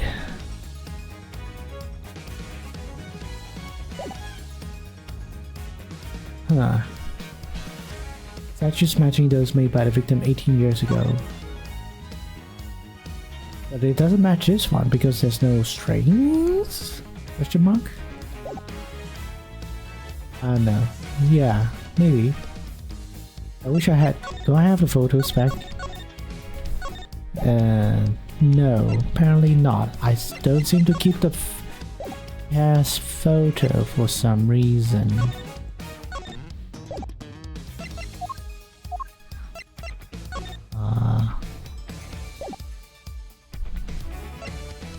Is this a past photo? No. Is this family photo? No, nothing. I'm gonna say it's this thing then. Other than that, I don't know. Objection! Apparently not. This piece of that is reviewed too. Really? Well, you seem determined to paint me as the perpetrator of this crime, Mr. Egbert. Why else would you resort to tactics like this? Snuggle. Miss Brown, please don't cry. Fine, then shall we continue? So her tears were all in act. I suppose she's an accomplished actor.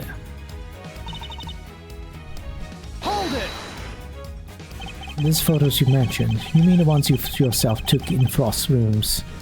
Mr. Frost's room 18 years ago. Yes, you certainly know a lot about what happened back then, Miss Ashworth. So those statues in the Winter Wing were just copies. I didn't even get to see them before they melted. No, the sculptures in question were definitely not replicas, which means that Miss Brown is lying. I know, it's such a awful shame. After we went to the trouble to recreate them too. The sculptures in the Winter Wing weren't replicas. They were very ones from 18 years ago. I'm sure I'm aware of that, or I never get the truth to blah blah blah.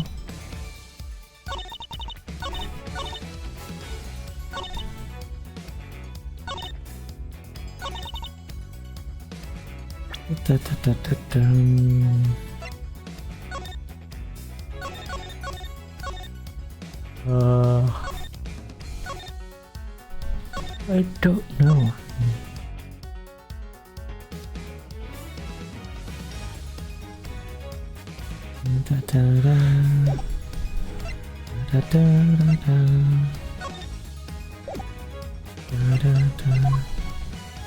What else, man? What else? Oh, this one. Oh, okay. Yeah. Objection! This one. I'm afraid you've run out of road, Miss Bound. You can lie all you like, but you can't deny the results of the tests conducted on the sculpture's remains. Those tests leave no room for ambiguity. They had on display wood replicas. They were very statues Mr. Frost carved 18 years ago. Ooh, I can probably help explain how they worked it if you like, dear. It's a sugar, you see. I think sugar is sugar. Is this a typo? Sugar is sugar is sugar. Yeah, I think this is a typo. They added an extra is sugar. You might think sugar is sugar, but the composition is actually very unique. You could probably recreate the statues, but a sweet secret of their chemical makeup, no chance. Thank you, Miss Gone. I don't recall asking for her help, but still. To put it simply, the statues didn't disappear back then because they melted. They disappeared because you spirited them away and kept them hidden for these 18 long years. What? She kept a pair of flavored ice sculptures around somewhere for all that time. It's not that most out there idea in the world. Assuming you had a big enough icebox. Quiet, all of you. Miss Mount, have you anything to say in your defense? So, you've already learned that much. Should I take that to mean that you admit to having hidden the flavored ice sculptures in question? No, I admit to no such thing. You haven't proven that I was the one who took those statues away. And you won't, because it would have been impossible for me to do so in the first place. The police were already here when they disappeared. How could I have done it without them noticing? How indeed. I don't yet know exactly how you did it, and I'm afraid I'm far from ready to say that it was impossible for you to have stolen them away. You're a very persistent man, aren't you, Mr. Edgeworth? I am indeed, and I won't stop until I get to the truth. I see. Then I'd better tell you exactly what I did that day 18 years ago. The whole time before judging began, I was waiting upstairs in our living area on standby.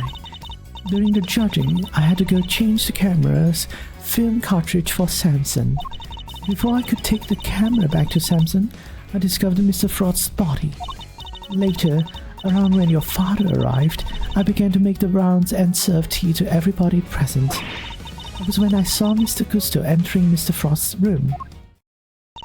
And those were my movements on the day it all happened. I hardly see how you could take issue with any of that. That's for us to decide, Miss Bound. Are you saying there's a contradiction in the story, Mr. Ashworth? I'm more focused on proving the fact that she did indeed steal those statues. The question is when she would have had the opportunity to do so. If I can pinpoint that, I might be able to prove what exactly she got up to.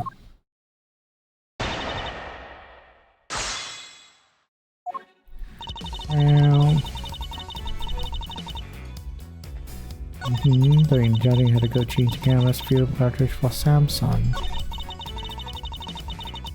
This comes so sporty.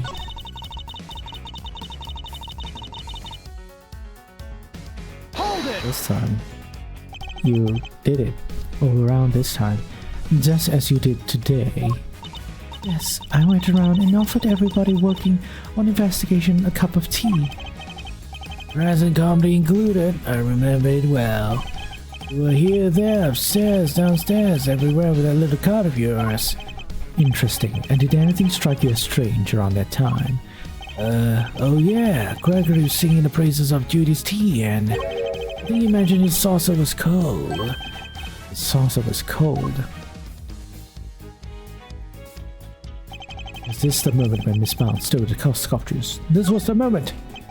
Miss Bound, I believe this was when you stole the sculptures. I hate to contradict you, but the fountain room was full of witnesses at that point, Mr. Fender included. Are you suggesting that someone got the sculptures out of Mr. Frost's room right under everyone's noses? That is precisely what I'm suggesting. Miss Bound stole those ice sculptures, and she did it by hiding them here. Take that!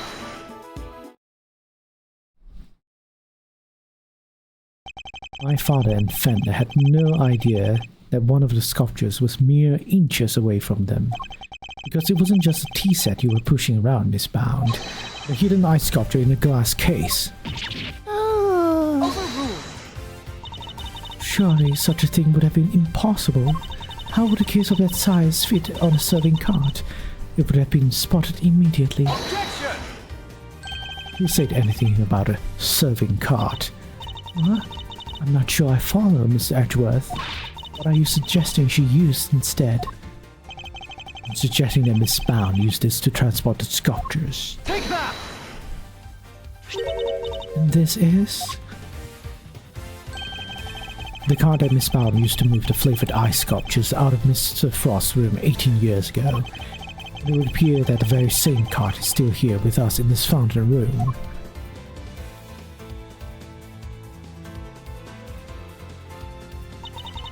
We originally bought it for use in the contest. And you're saying that Miss Bound loaded Mr. Frost's sculptures onto this cart and carried them off? I am. As you can imagine, all one would need to do is lay a case on its side and tablecloth. It looked exactly like a normal serving cart, thus allowing her to move the sculptures around freely. Can it be? Holy moly, of course. That's why those saucers were so chilly. They were sitting on top of a big block of ice. Judes, how could you? Impressive. Then again, you are Mr. Gregory's Edgeworth's son. I should have expected no less. There isn't a scrap of evidence that I stole the sculptures all those years ago now, and yet I knew that no matter what I said or did, I'd always be under a cloud of suspicion. So, you'd admit it. You'd admit that you stole them from Mr. Frost's room. Yes, I do. I took those sculptures and their glass cases out of that room 18 years ago. As Mr. Edgeworth correctly deduced, I dressed up the lift cart as a serving cart to do it, and slip in and out of the Mr. Frost's room while I was going around serving tea to everybody. In the end, I'd remove not only the sculptures, but the flavored ice zodiac blocks as well. Zodiac blocks? I feel like I've seen them for myself before. There's a huge block of ice on display here. It must be incredibly heavy, though maybe not, with it being hollow on the inside.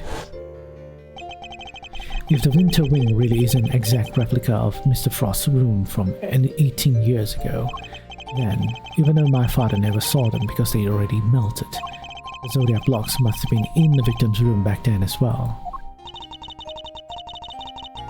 When I had finished moving the 2 ice sculptures and the 2 Zodiac blocks out, I took 2 fresh empty cases to Mr. Frost's room and put them where the original 2 had been. Only the sculptures had been kept in glass cases, you see, to prevent them from being damaged. The blocks were a little more robust. They had been displayed as is. Stated in the contest rules, we were responsible for providing all display materials, including cases. Meaning it would have been easy for her to repair those empty spares she swapped in. Mr. Frost's room contained quite a few other flavored iceworks in progress. I figured if I melted them down somehow, the resulting powder would look like it came from the sculptures. That is how the sculptures from 18 years ago came to be in the Winter Wing today. I have to say, Mr. Edgeworth, that's quite the confession. Indeed, and I think she offered it so willingly because she knows there's nothing we can do with it. That's all I have to tell you. However, despite everything I've shared, you can't trust me with anything now, can you? What? How'd you figure it out? Oh my! I would have thought you might know that at least this much, given we're at a crime scene. I suggest you memorize the various statutes of limitations outlined in this book. Statutes of what?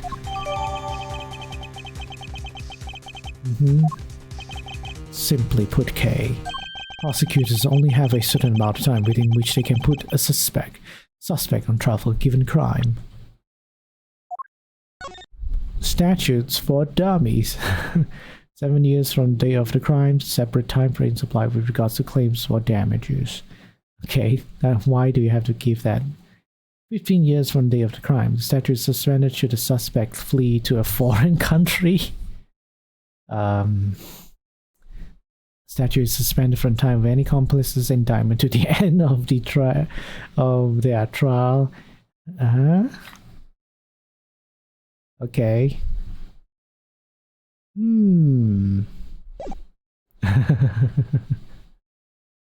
That's very specific.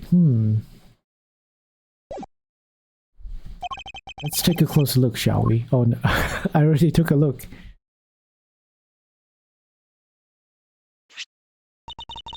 So it's different for every crime. Murder, 15 years. Theft, 7 years. Ah! Yes, Miss Brown stole the ice sculptures 18 years ago, so it's too late to have her arrested for that crime. I don't believe it. I thought we are not really focusing on her theft of the sculptures, though. It's a possibility of murder. Theft is a serious matter, especially when it involves the removal of evidence from a crime scene. However, as you yourself just pointed out, Miss Brown can no longer be prosecuted for her crime, rendering your revelation rather pointless, wouldn't you say, Mr. Edgeworth? Objection! I won't be so sure about that. Well, you see, the theft of the ice sculptures isn't my principal interest here. I find the body that reappeared 18 years after the theft to be considerably more interest. Are you suggesting I also hid Mr. Frost's body? I am indeed. How do you keep a body hidden for 18 years without anybody finding it? By hiding it in a very unusual way. Ooh, now this is interesting. Are you telling me that you know where the body has been for all this time, Mr. Edgeworth? It's no such a big leap if you think about what Miss Brown has told us already. Let's just say it wasn't just flavored ice that she'd removed from Mr. Frost's room back then. Very well. If you are confident in this claim, let us put it to the test. Tell me, Mr. Edgeworth, where exactly was Mr. Frost's body? Frost's body hidden? In the winter wing. Take that! Photograph of Mr. Frost's work. And of the victim's body, Your Honor. You will have to forgive me, but I don't see what you mean. Where exactly in this photograph is Mr. Frost's body? The victim's body is hiding right here. This one. Take that! The Gemini sculpture? Yes, it may look exactly like a sculpture at first glance. But it is, in fact, Mr. Frost's corpse. What? Surely you can't be serious. I don't see anything in the photograph to support such a wild claim. Objection!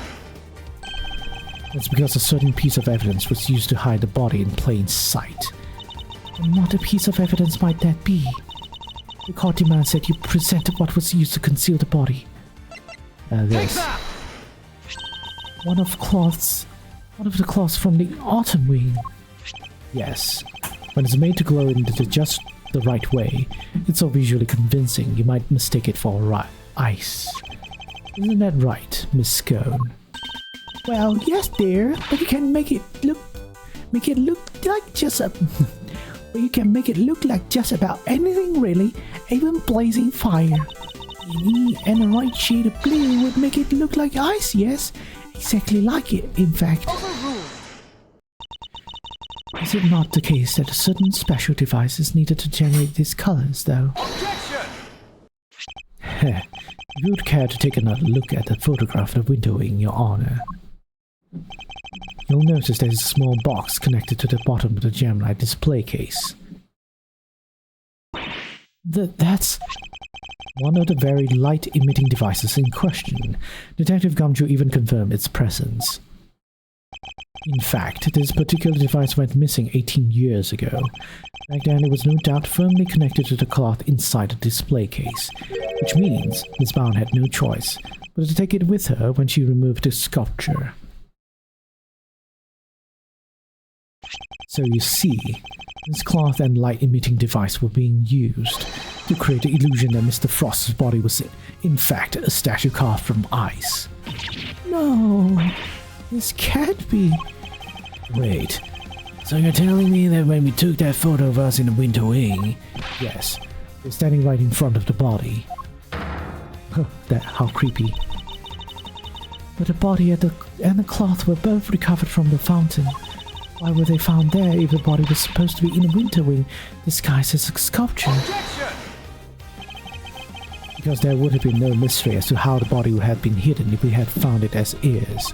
Miss Bound needed to remove Mr. Frost from the Winter Wing in order to throw us off the scent. Overruled! Ridiculous. I don't recall her sneaking around behind our backs to throw a body in the fountain. No, and she didn't need to, because she had another method at her disposal. A trusty lift cart, the same cart that had proved so useful in executing her original theft. Ah! I believe she wheeled the body into one of the other wings and floated in down the stream to the fountain. The frozen body, being quite solid, probably got stuck somewhere along the way, which is why only the cloth appeared at first, the cloth Miss Scone discovered. And then the body followed afterwards once it had thawed enough. It's an ingenious theory, Mr. Edgeworth, but can you prove that it was me? It seems a little unfair to expect me to accept your accusations without proof, don't you think?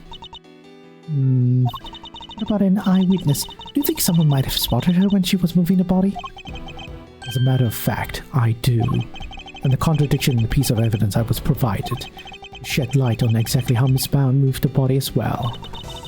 Well, Mr. Edgeworth, do you have any evidence to support your allegation? Of course. I have a piece of very compelling proof right here.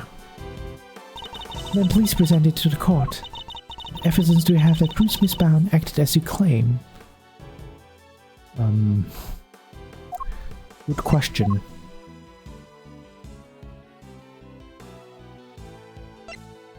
This one, maybe? Take that! I think you'll find it's beyond any doubt.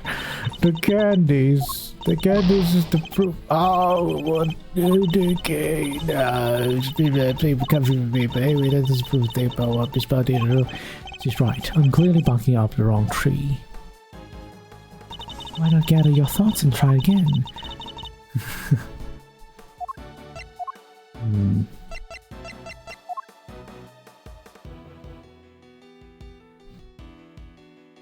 The top of the platform is wet. No. Take that! Something. I think you'll find the blah blah blah blah. Oh man. I wasn't exactly paying attention to what they were saying. Oh boy.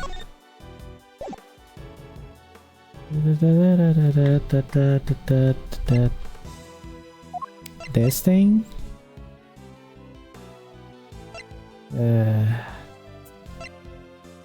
This thing? Take that! Oh yeah. More drawings? And is that me? Yes, Mr. Butts drew sketches of people as they passed through the fountain room. But what I'm interested in is in the cart we can see here. Miss Bound's serving cart, what about it? You don't see it. She's using the same trick she used 18 years ago. Ergo, we know that Miss Bound was busy moving Mr. Frost's body when this picture was being drawn. What? If I may, I don't see Mr. Frost's body anywhere in that sketch. All I see is a picture of me delivering chocolates to everyone. Really? And allow me to direct your attention to the color of the tablecloth, Miss Bound. I originally thought that Mr. Butts had made an error, but this assured me that it couldn't possibly be the case. This tablecloth appears to be light blue. Yes, a shade of the tablecloth that Miss Bound doesn't seem to own. The cloth only appears to be light blue due to the body carrying just underneath. What? How? What? But the shape of the cut is perfectly rectangular, just as one would expect. Surely it would be immediately obvious if the tablecloth was being draped directly over the body. Objection! Not if the body had been placed inside one of the hollow zodiac blocks in a winter wing. Place one of those on a lift cart and be easily passed muster as a regular serving cart, wouldn't you agree? Goddess of justice! It's Bound. Surely now you must admit that it was you who moved the body just as you did 18 years ago. I didn't expect you to deduce all that from a single simple sketch. But that sketch alone isn't really enough to prove your theory, is it? You needn't worry on that front. My case doesn't really rest solely on Mr. Butt's artwork. Once you had disposed of the body, your serving cart became a simple lift cart once more, which is exactly what we discovered here in the fountain room. Without a serving cart, you had to find some place to put your chocolates. My chocolates? The ones I was handing out? As we saw in the sketch, you originally placed them on top of the cart. The chocolates you gave us came from your pocket.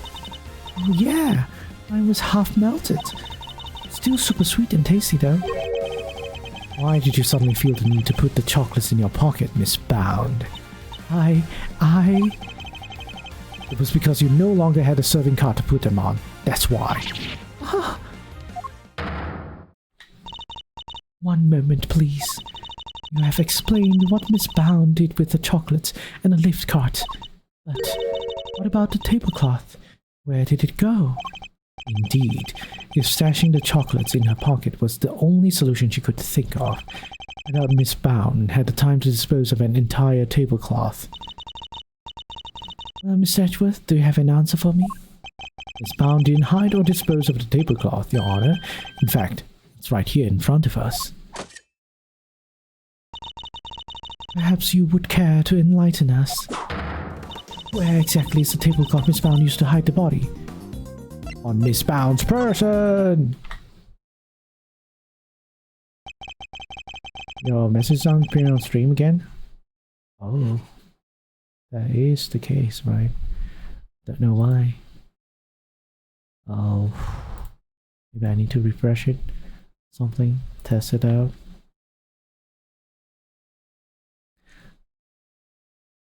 It could be that, I don't know, you might have to restart your thing? I don't know. Anyhow, Miss Bound has a tablecloth on her person, and in plain view, in fact.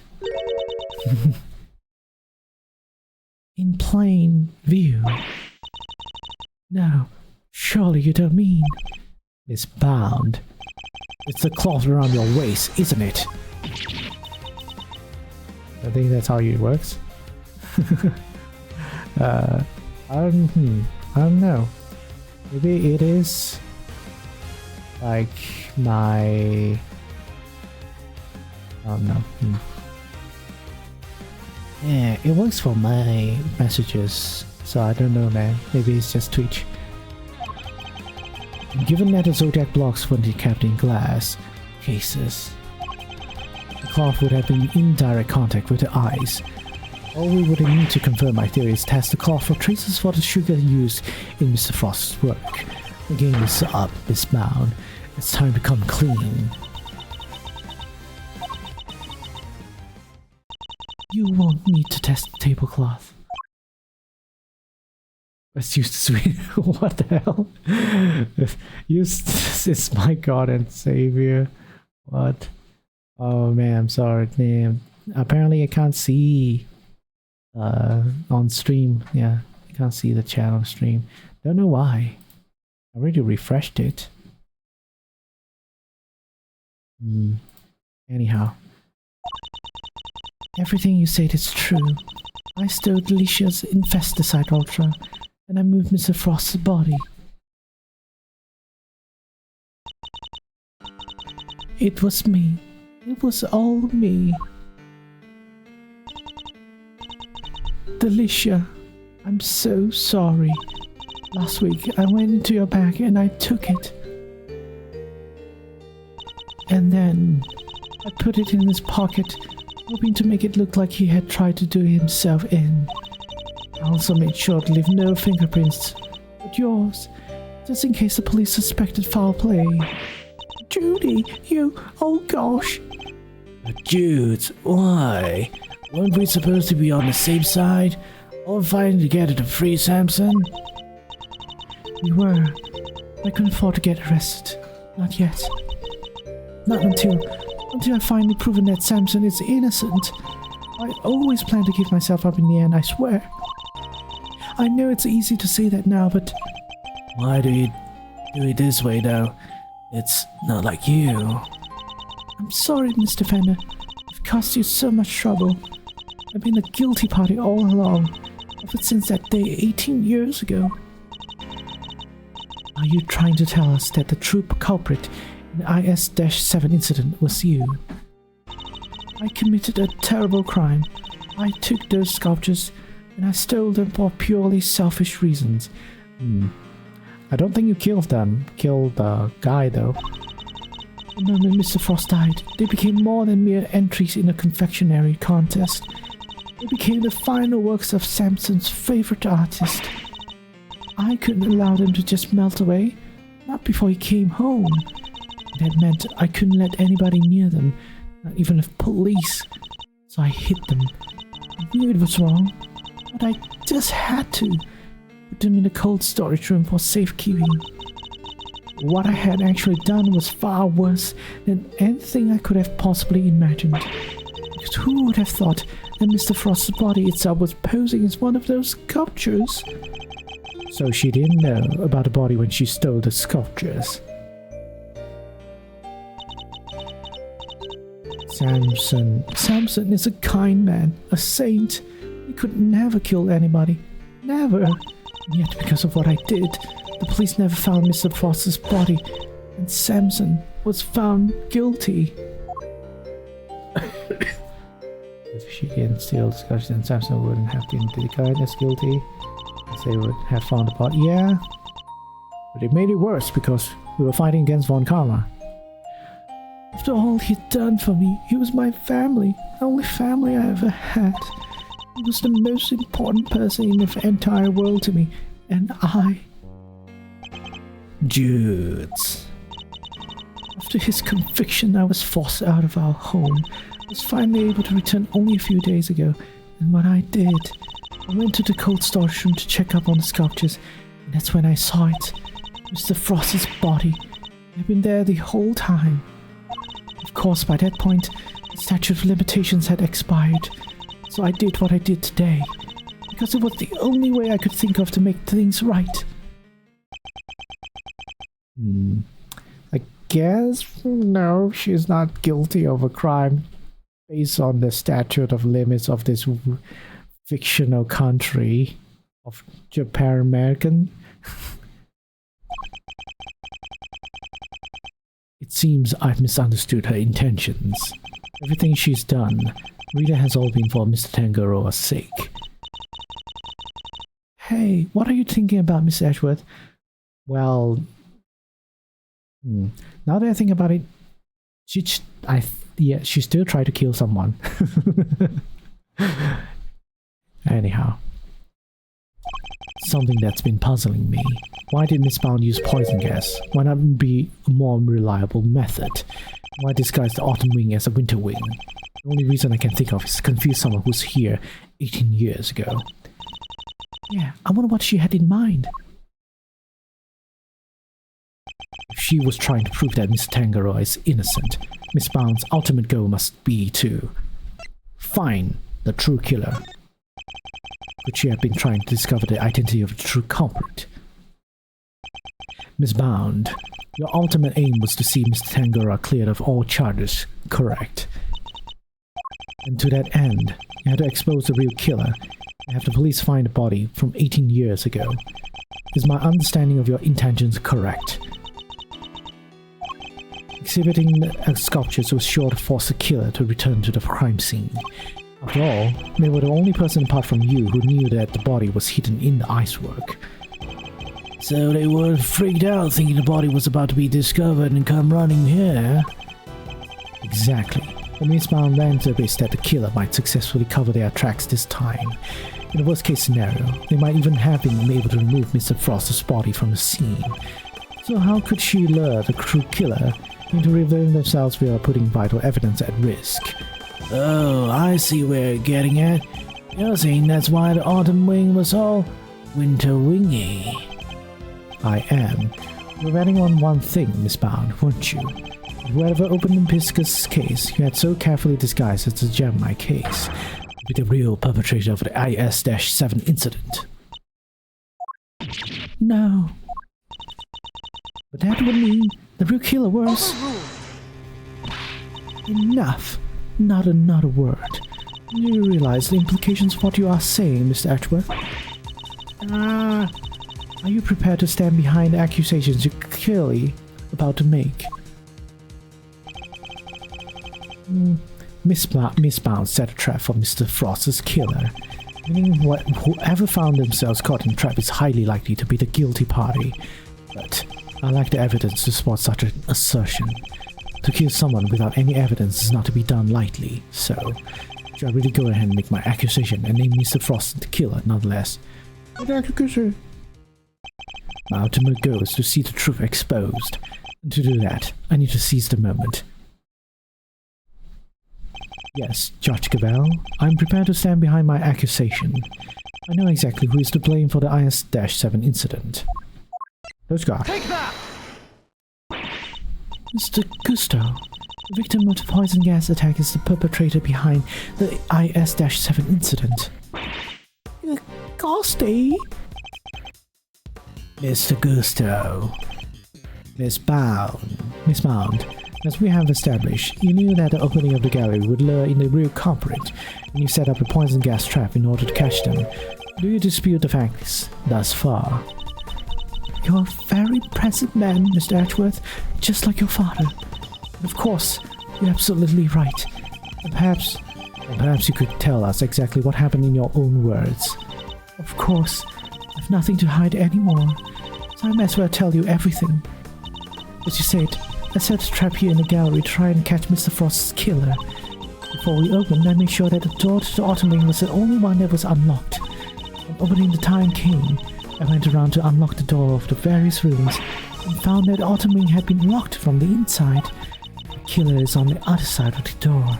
The thought, well, it frightened me. And then she simply walked away, leaving him to fall victim to a poison gas trap. Attempted murder she is guilty of. When I heard that Mr. Gusto was being treated for gas inhalation, that's when I knew he was the murderer. All that was left was for the police to find Mr. Frost's body, and then Samson would finally be proven innocent. At least, that was my plan. Jude, why didn't you tell me? You know I'm always here for you, right? Could have found out a way. It didn't have to be like this. Thank you, Mr. Fender. You've been so very kind to me all these years. At least it was an attempt and he didn't actually die. I feel like... I don't know. What's our plan? I feel like if he couldn't escape, he would have actually died. If he died, it would be very hard to still prove Samson's innocent. It's just not really thinking far, you know, when you think about this. I consider that there's no, like, it's supposed to be super lethal, right? It so happens he managed to escape. If he was clumsy or anything, you know, well, Samson's gonna be locked up forever. And she will be go to jail. She will go to jail forever as well, for a long time. Anyhow, but I'm the one who created this mess, so it was up to me to try and clean it up. I didn't care what it took, as long as I could get Samson out of that awful place. Judy. 18 years ago, the police managed to cover up the fact that Mr. Frost's body had gone missing. If I went to them now and said it had reappeared, I was afraid they might have tried to cover things up again. So I worked to set off a very public incident here in the gallery, in front of as many witnesses as possible. I'm so sorry, Judy. You, Samson, Gregory, I let you all down. Fender, this can't be easy for him. No, I'm the one who should be apologizing. Mr. Ashworth, Mr. Fender, I hope one day you can forgive me. Karma's in jail right now. Yeah, well, yeah, he's technically half of a revenge has been, you know, well, I guess it wasn't done by them. They didn't face them. It was Phoenix Wright. But oh well. Whatever punishment I have to face, I'm ready to accept it. But please, if I may ask one thing of you, it's that you simply must clear Samson's name. The way the truth of this past 18 years had come to light was unexpected, to say the least, and yet only set us down a path towards an even more shocking end. To be continued. Wow. Well. How long has it been? Kind of short, but you know, we're gonna have another session only soon. We have another session after the day tomorrow. Come on. I know, it's a cliffhanger. Nah, I don't know. Probably might be more. I don't know.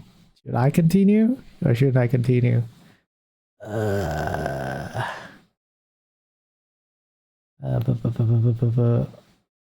You know what? I can't continue. Let's just see. But let me hydrate first. Maybe there's only one part left. Hopefully. This case has been so long, man. It's like one flashback, present, one flashback, and then present, and then present, and then present. God damn, man. Why is this case so long? I think the problem with this, like, this game, at least this one, is the pacing. That's such a weird pacing.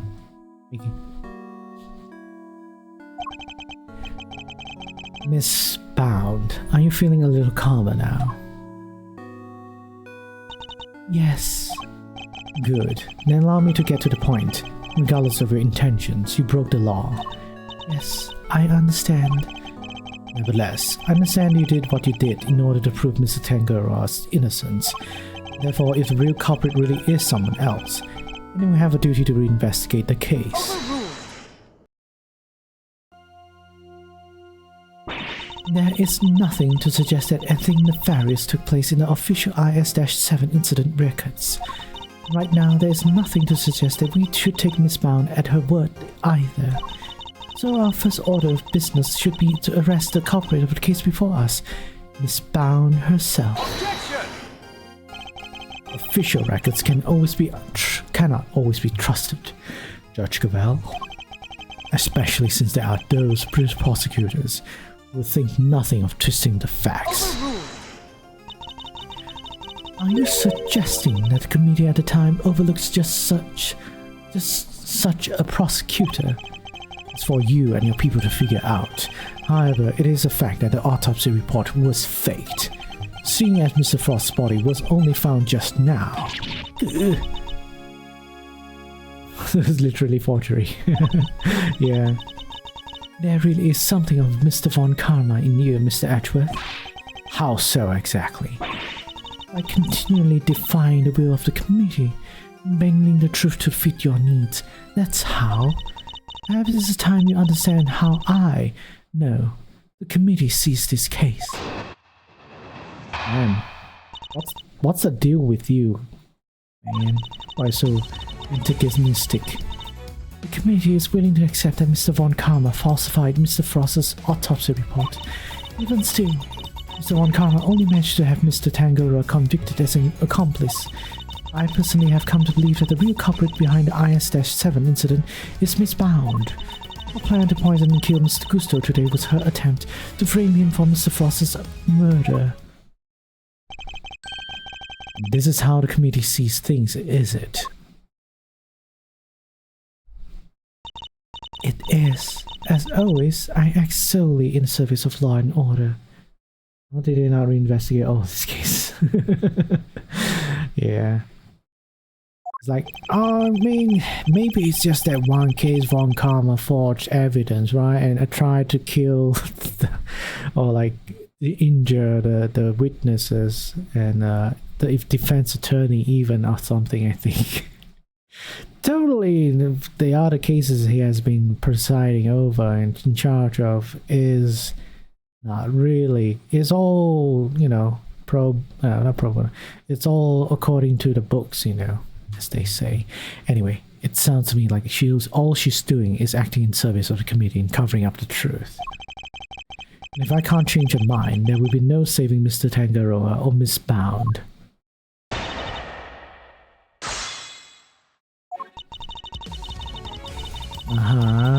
Accepted. Even still, managed to have Mr. Tangaroa's commonplace. What do you mean by that? I believe it was a confession that sealed Mr. Tangaroa's fate in the end. The confession secured by Mr. Von Karma, which should surely cast doubt on the final verdict itself.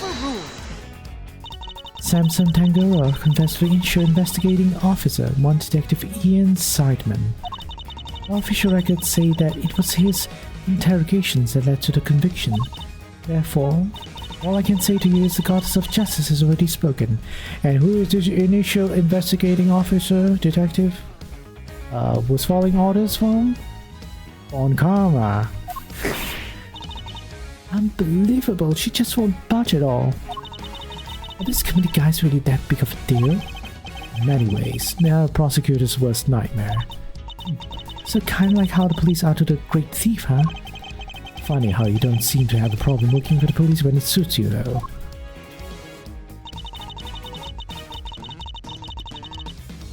Hold it! Why? Why do you believe that?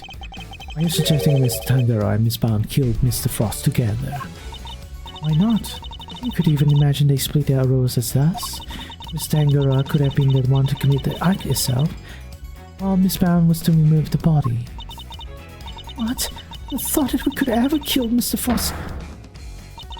You stole his corpse and hid it for 18 years. Is it really sort of surprising that you might be considered a suspect? Miss Bound has freely confessed to all her crimes. Now is not the time to speculate about what else she might have done in the past. Very well. Let us pass judgment on what we know she did in the present.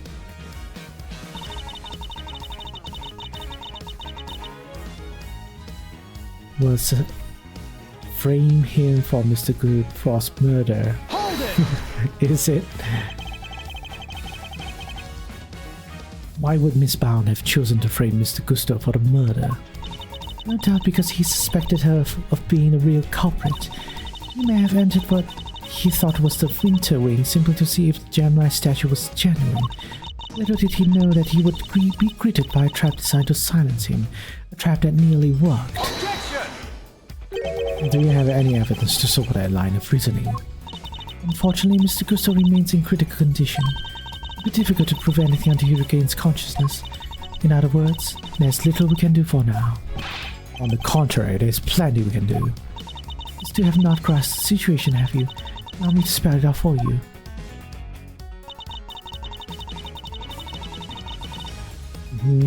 No, enough evidence. What do you mean all evidence? All the evidence you need. In the matter of the IS-7 incident, we have a body, a murder weapon, and 2 suspects. As for the poison gas attack, we have the sources of 2 chemicals in Miss Bound's confession. As for you, Mr. Edgeworth, we also have enough evidence to see that yourself will have answered to the committee in the formal hearing. What? Whoa, that does sound good. Don't worry, Mauserino. If nothing else, you're always more than welcome at Edgeworth & Co. Your Honor, I greatly appreciate it if we could stay focused on the matter at hand. Haha, of course. Now where was I?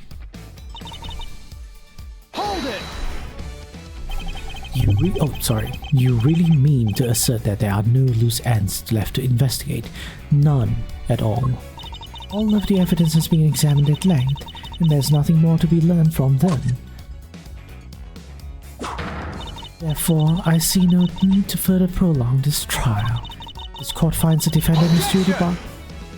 Your Honor, I'm certain there's something that still needs to be examined. The hammer is about to fall, Miss Edgeworth.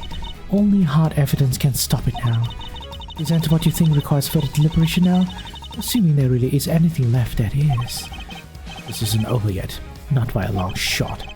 There's still one thing we don't have an answer to. It's up to me to point out to Judge Cavell.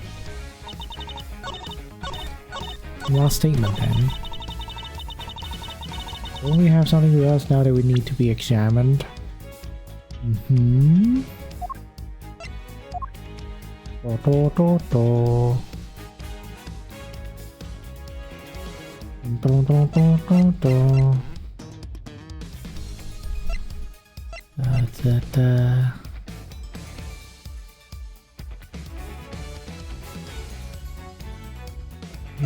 Maybe that one. Let's see though. This one? I don't think it's this one, no.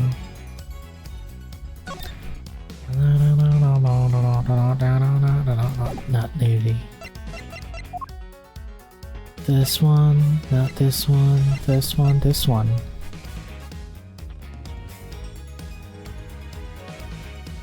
Blowtorch? Body? This one. Its actual limitation expired 3 years ago on December 21. Report due to body going missing. Yeah, this one, right? Objection! Would you mind taking a look at this, Judge Cavell? Inspector accepted this evidence. It proves they have no connection to matter of the body. Ah, nah. I mean, I should give up.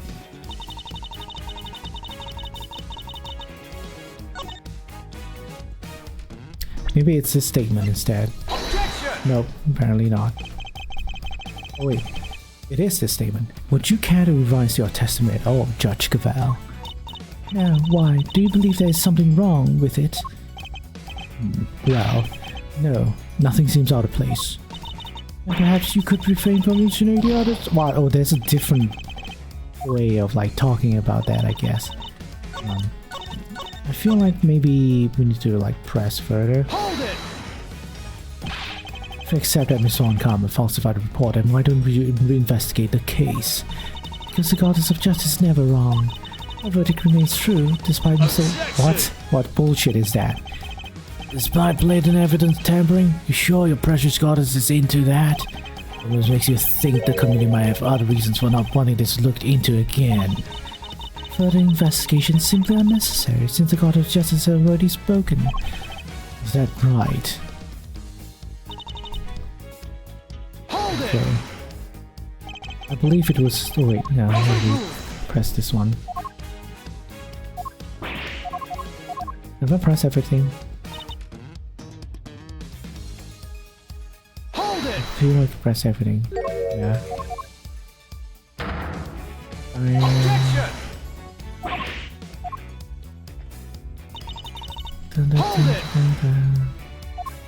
Just making sure.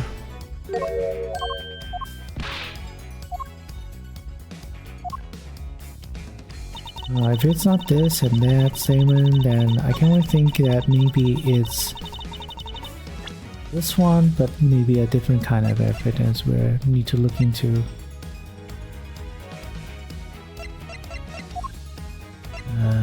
It could be this one, I don't know. Frame finger marks. Objection! No, it's not. Okay.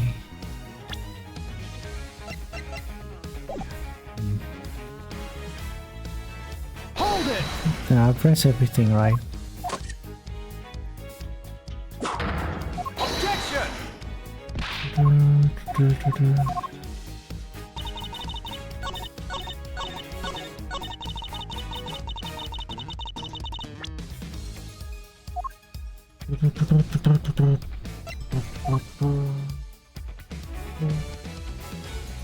In the melted contents of the Gemini case. The sugar found in the payable 18 years sugar dated found also seemed to be a match. Not really anything. Oh shit, man. The sculptures? Oh no.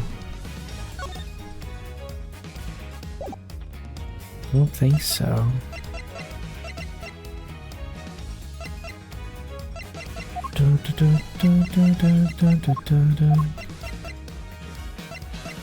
If anything, I'll have to look this up though.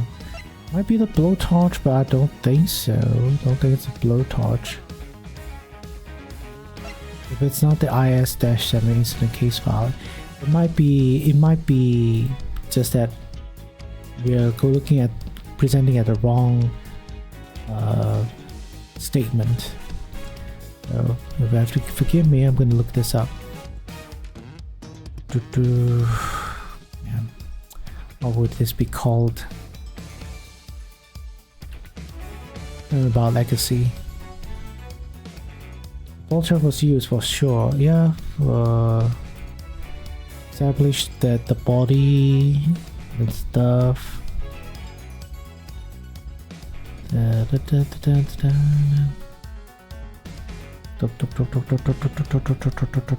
Okay. Press the false statement. Her plan to poison. Present. Aha.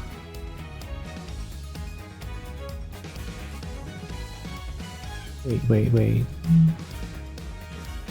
Gemini case for analysis. Why is this relevant?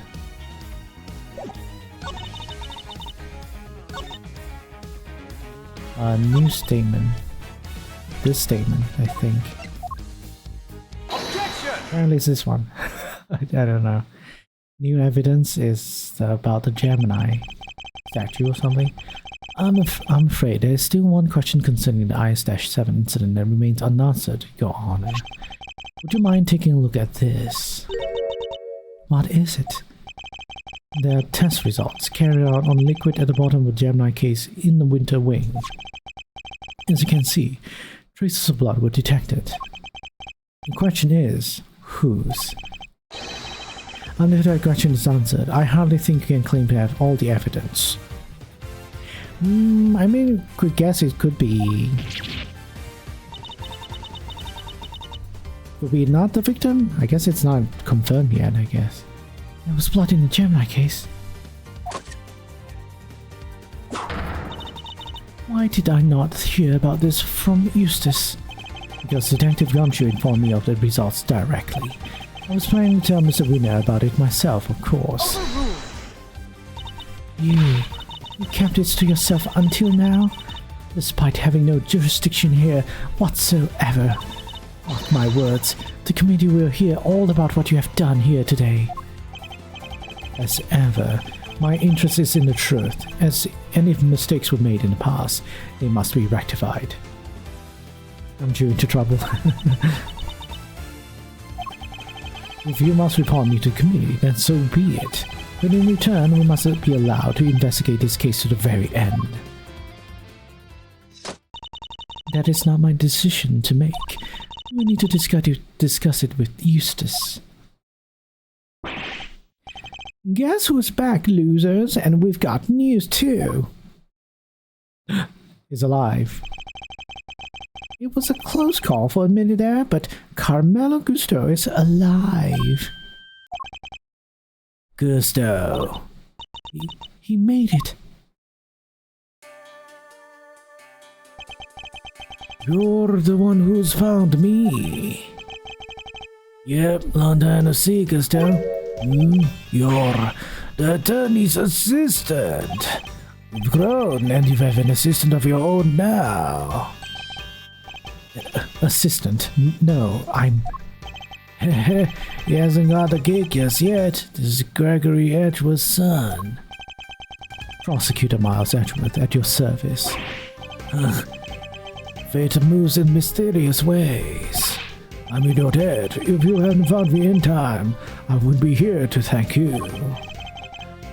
Oh, you're very welcome. After all, if you hadn't lived, we wouldn't be able to ask you what really happened 18 years ago. Oh? What are you talking about?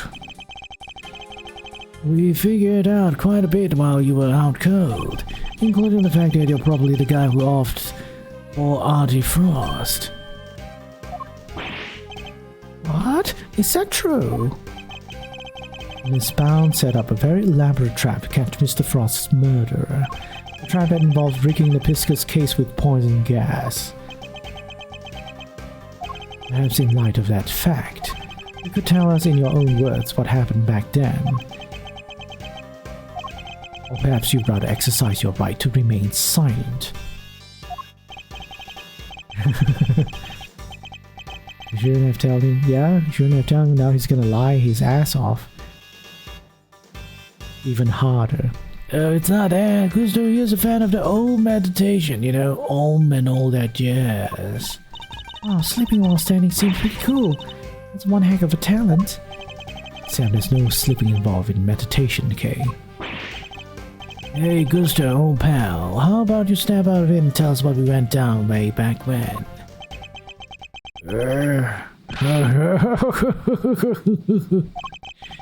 I was caught into the girl's trap, so I must be the killer. Is this your idea of a joke? I'm the victim here. Indeed you are, Mr. Gusto, and there is no evidence that you have done anything wrong yet. Mr. Edgeworth and Mr. Fender are merely speculating. Rest assured that they have no authority here and that you may pay them no heed. At least somebody here seems to be on my side. Judge Verity Cavell, it's a pleasure, Mr. Gusto. I will assist you in any way you may require. Perhaps you could begin by explaining what actually happened 18 years ago to Mr. Edgeworth. Fine. You want me to prove I'm innocent, Mr. Prosecutor? I'll be happy to. Objection! So this is how you mean to play it, Judge Cavell. You're hoping Mr. Gusto will help you to hide what happened instead of trying to correct a record. I believe only in the infallible judgment of the goddess of justice. Yet, bro, yet. Except it is us humans who make the actual judgment calls in a court of law. And so long as there are those who would use the law to their advantage, our rulings are fallible indeed. And if you would use your position to further obscure the truth, then neither she nor I will forgive you. Haha, we shall see about that. What do you advise, Judge Cavell? It would seem that you are under suspicion because it was you who triggered the poison gas, specifically by opening the Viscous case's lid. Would you be so kind as to share why with us? I feel like, yeah, Cavell is like a different kind of Von Karma, where she doesn't tamper with logic, tamper with evidence, but tampers with logic, tampers with abuses her authority, literally. Understood. I came to see Frost sculptures. Simple as that. I made a mistake with the opening times and arrived a half hour early. Miss Bound, was there no one at the reception desk at around that time?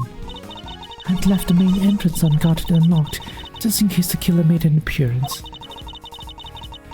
You know, if you didn't catch, you would have dismissed everything right there, no, yeah? I was also busy making preparations elsewhere, all the way up until the gallery's opening. So no, there was no one here on the first floor then. But I did make sure that all the wings were locked up tight, all except for the autumn wing, that is. I see. She did all that just to steer the culprit to the autumn ring, which is precisely where Mr. Gusto went. Sneaking into a building's pretty suspicious, however you slice it. Silence in the courtroom. We permit no objections or interventions unless there is some evidence that witness is lying. Also, this is not a courtroom, bro. The courtroom? You know, this is an art gallery, right? Are you insane? You go seek therapy? Mr. Gusto, If you could please continue by explaining why you opened Pisca's case. Yeah, whenever people like confront her about like this, you shouldn't have authority of doing this, or like this is not actually a courtroom. You not like act like this is like your like witness giving testimony or something like that. She just outright ignores everyone. Like whatever, carrying on, you know, kind of situation. I wanted to see Frost work up close, so I went up to the Gemini, guess it was supposed to be the Pisca statue, and I saw that the lid was frozen tight, so I grabbed a blowtorch from nearby and tried to open it. I finally got it open, gas came pouring out. Fascinating. Here is the sort of flawless testimony it can only dream of. Yeah, everything sounds like a lie, kind. I'm none too satisfied with Mr. Gusto's explanation myself. Alas, there's no evidence to refute it. Come on, there must be something. It's Bound's story. You should be questioning, not mine. I'm not the one who set up the gas trap. She could have killed anybody with that thing. Objection! She turned on the sprinklers as soon as the gas was released. She knew exactly what she was doing. She was gunning for the killer and nobody else. That killer being you, old pal. So you believe that self-confessed criminal. Miss Bound is far from blameless in this affair, and she will have to pay for her crimes. But so will Mr. Frost's killer. You seem determined to pin Frost's murder on me, but I had no reason to kill him. And you have no evidence to prove otherwise. Can we really not prove that he's the killer, Miss Statuette? Mr. Gusto fell victim to the poison gas. That much is indisputable. That no matter how suspicious actions in the present may seem, they prove nothing about the past. It's good because well, good to have just let Gusto go instead of just asking him to clarify himself. I mean, she still have to give the semblance that she's actually doing her job, quote unquote, whatever her job is, you know. So, you know, just like, so she's not doing the different thing compared to Von Karma. Von Karma outright doesn't let you do, you know, talk to witnesses, investigate the blah blah blah. As for Gavel, she's mostly, her attempt is trying to logic her way out of the situation to seem like she's, you know, being reasonable, but she's not really being reasonable. She's, half of it is just intimidation and half of it is just bullshit logic. But when she, it's not like Von Karma when she's faced with an outright contradiction, she just like will ignore it, or like, yeah, like, nah, I'm right, or anything like that. So she still takes steps to argue in some sense.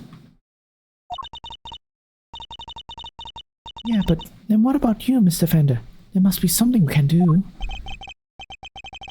You're right, we may not have evidence, but we have plenty of intel. Let's see now. If Gusto killed Frost, he must have had a reason. He claims not to have a motive, but that can't really be true, can it? If he didn't, he has not one. Not many people commit murder just for fun. In fact, your old man had a little back and forth with Von Karma about a probable motive too, remember? How can you possibly say that we have any certainty? If their relationship had broken down for some reason, it could very well have been the motive behind this murder. Von Karma wouldn't let us talk to Gusto back then, but we can now. We can put the pieces together. I think the picture we've been looking for might just emerge. Yes, I think it might be right. We need to think back over everything we know about the IS-7 incident, especially the questions that never got answered. And the badge and the finger marks, were you the one wearing the gloves?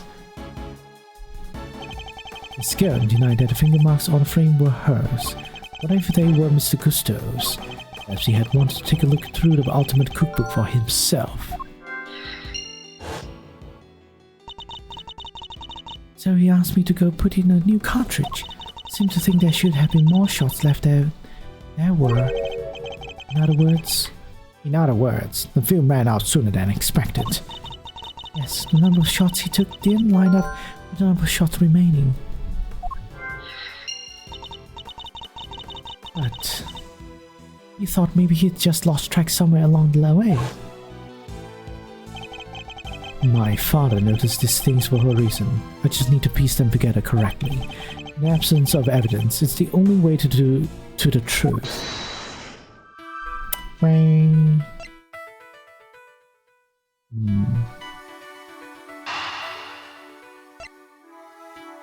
This one. Ka-chung! Mr. Gusto, you and Mr. Frost conspired to create works for the contest together, did you not? So you know my little secret. Mr. Fender was kind enough to inform me. Mr. Frost was in charge of the designs, while you were in charge of the flavor, is that correct? What can I say? I still have a long way to travel on the road to becoming a master confectioner. But you only collaborated up to the semi-final. Something changed after that. We both wanted to show what we could do, show what we were better than Tanjiro. Objection! Then why did you help Mr. Frost with his entry for the final? What grounds do you have to say that? Your own statement, made to Mr. Von Karma 18 years ago. You told him that you had been working together right until the day before the final. Mr. Frost's entry was carved entirely from blocks of flavored ice. Ice which would have needed at least a day to freeze, and whose flavors would therefore have been already been prepared by Mr. Gusto. Yes, which lines up perfectly with what Gusto told me, that you have Frost until the day before the final. In that case, why didn't Mr. Frost reciprocate and help Mr. Gusto in return? I can hardly be expected to read the minds of the dead. So, why didn't Mr. Frost help you in return, Submit that your relationship broke down for some reason, and that became the basis of your motive for murder. That's not how it was. Sure, we stopped working together, but it was all perfectly friendly. We stopped working together in a friendly way? Kinda hard to imagine, but okay. Besides, how do you think I did it exactly? You think I just strode into Tanjiro's room and killed Frost? I couldn't have killed a man while Tanjiro was in there working on these chocolate pieces, could I? So you see, it can't have been me. I wouldn't be so sure. There must be a window of time when Mr. Tanjiro wasn't in his room. If I can prove that, I can prove that Mr. Gusto had an opportunity to kill Mr. Frost.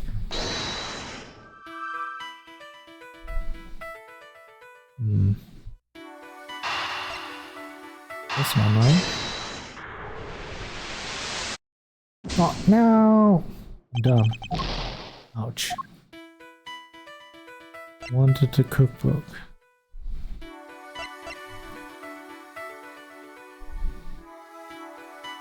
So I couldn't have killed Frost with Tanjiro in his room. Because that's good. I think this is the one. Ah, man, I'm dumb. No. Okay, this one then.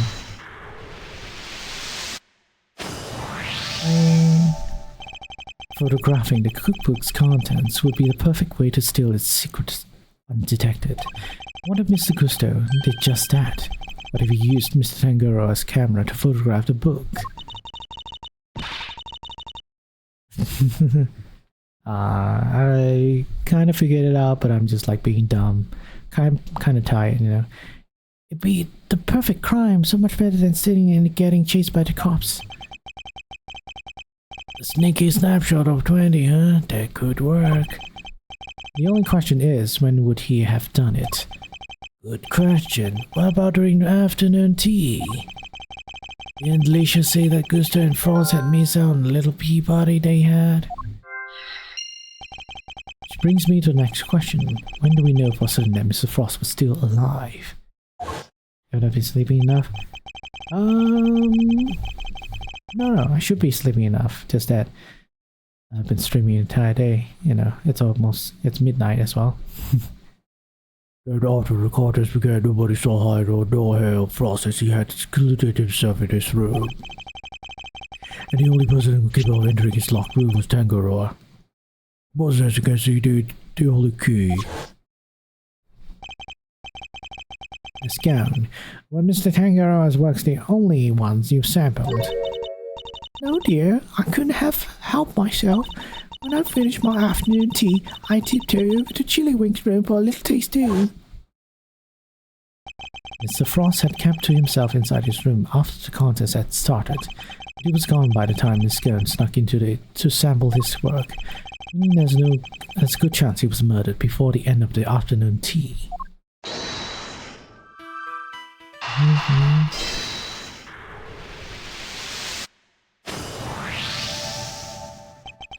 We can be sure that Mr. Frost was alive until the beginning of the afternoon tea. Making tea time the only window during which Mr. Gusto could have killed him. Are you satisfied with Mr. Gusto's story now, Mr. Edgeworth? Sadly, I'm afraid I'm still rather unsatisfied. Things are finally starting to become clear, and the truth will come soon to light at last. Do you mean to say that you have uncovered new evidence? Evidence? No. I was hoping I might convince Mr. Gusto to open up to us about it instead. Oh, is it Mind Games time again? It is.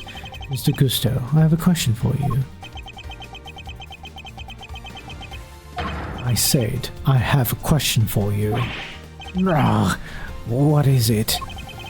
You chose to make your entry for the final on your own. I told you, I wanted to test myself. I was to prove I was the best in the world. Objection! If that were the case, then surely you wouldn't have chosen to cheat in the first place.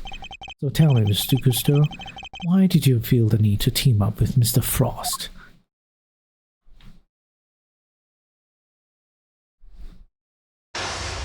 From 18 years ago, Mr. Gusto and Mr. Frost collaborated in a confectionery contest. Why did they work together? Why did they enter the contest in the first place? It's the information I need to get out of my opponent somehow.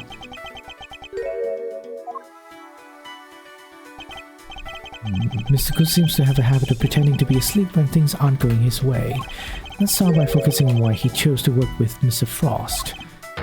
On my hand, now is the time to dig up the truth that was buried all those years ago. Why did you collaborate with Mr. Frost?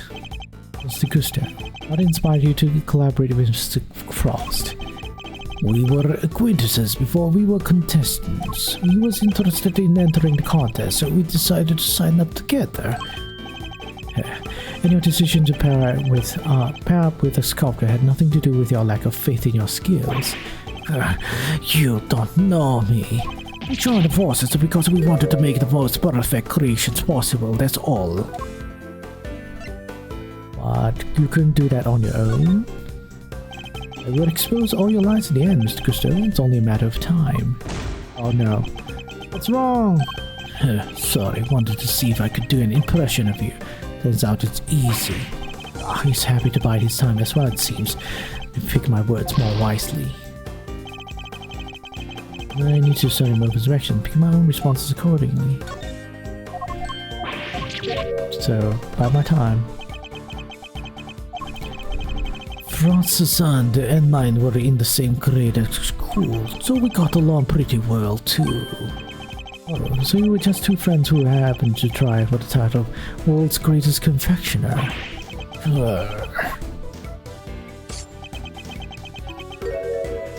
Okay. By my time. Wait, I need to wake up. I'm still recovering, so if you've got nothing to say, let me go back to medical room. I need to be a little more proactive. Oh man.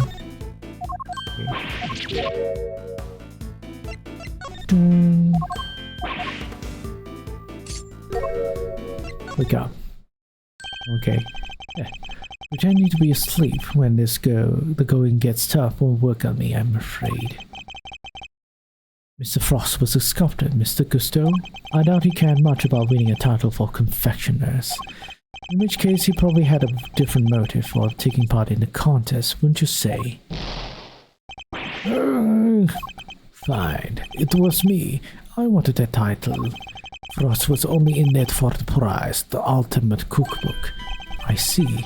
And since your objectives dovetailed so neatly, we decided to work together. But then something happened. A breakdown in your relationship, perhaps.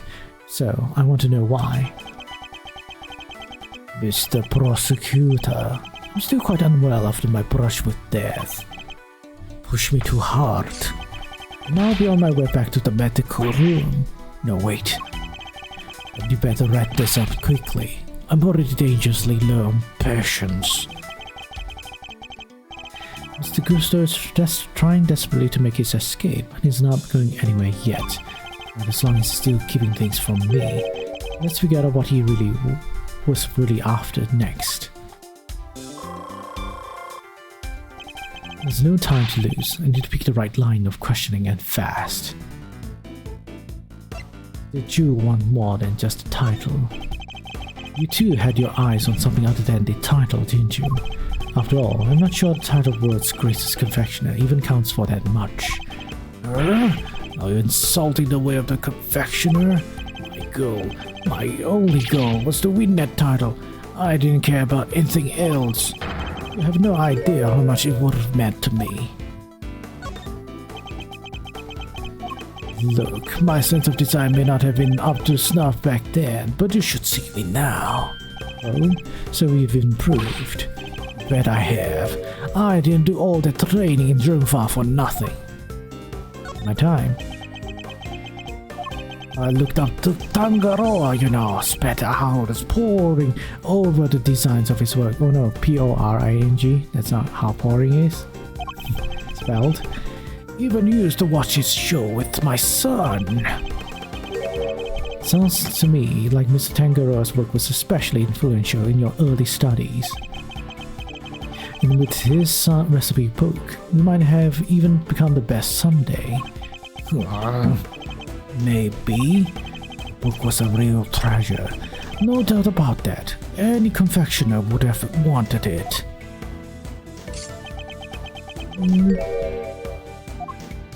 So you're interested in the book too? You claim that your only goal was to win the title. Yet you also seem to have had interest in the contest's prize, the Ultimate Cookbook. The greatest collection of recipes by the world's greatest confectioner. I can't say I have absolutely no interest in it. And even if I did, exactly is so wrong with that?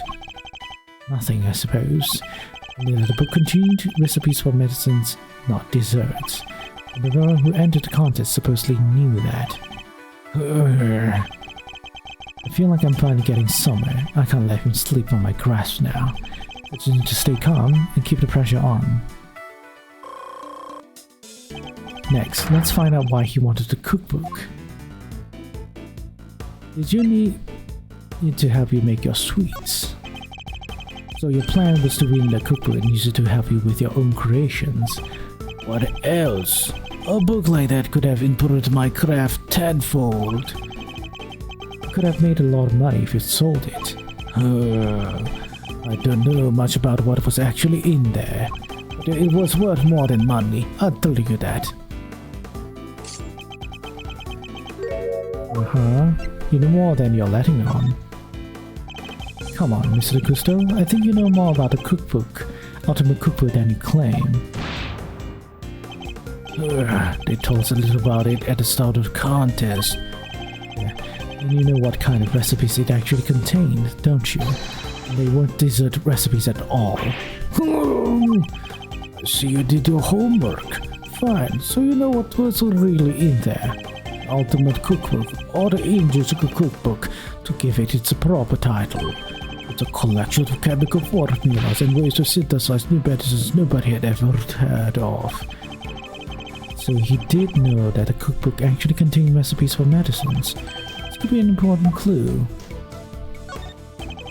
Did you know how valuable the cookbook really was? What kind of question is that? It's a collection of Tangaroa's recipes. There wasn't a confectioner in the world who wouldn't have wanted to get their hands on it. And to blow my clue. Your designs may have improved thanks to your training in Drumfar, but you clearly didn't do enough work on your skills of deception. You already admitted that you knew the ultimate cookbook was a collection of recipes for medicines. Thereby making your interest not gastronomical, but pharmaceutical in nature.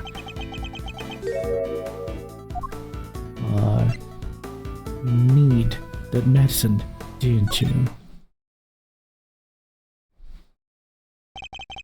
You're a confectioner, Miss Gusto. You had no professional interest in revolutionary new medicines, which suggests that your interest must have been personal.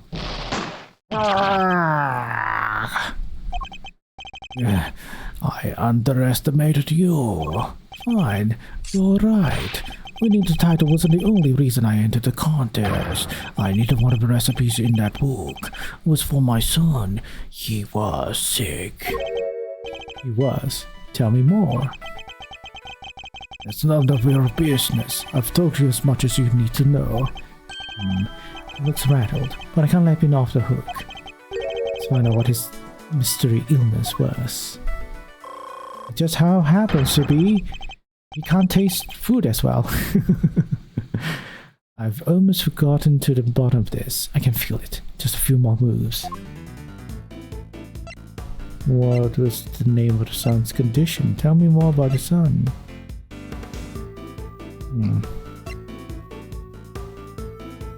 Tell me more about your son. Tell me a little more about your son. He was my pride and joy, and my biggest fan. And you entered the contest in order to help him. You clearly don't have children of your own. Any father would have done the same. They would have done anything to help him. Anything. By my time, he would come see me here at the contest venue, too, right up through the semi-final. Really, you didn't get in the way of your work. If you were trying to beat Samson Tangaroa, surely you didn't have the time to look after a child. Yeah, well, I wanted to do what I could for him. He said he wanted to always be the first to try my creations. By my time. I'm still recovering, so if you go— oh no! So it's not just that reaction anymore, so I have to do this. And by my time. He has leveled up, so he wasn't too sick to join you. You said your son was sick, Mr. Gusto, and yet he was able to come and join you for the contest. It wasn't that kind of illness, nothing life-threatening anyway. This feels like could be an important clue.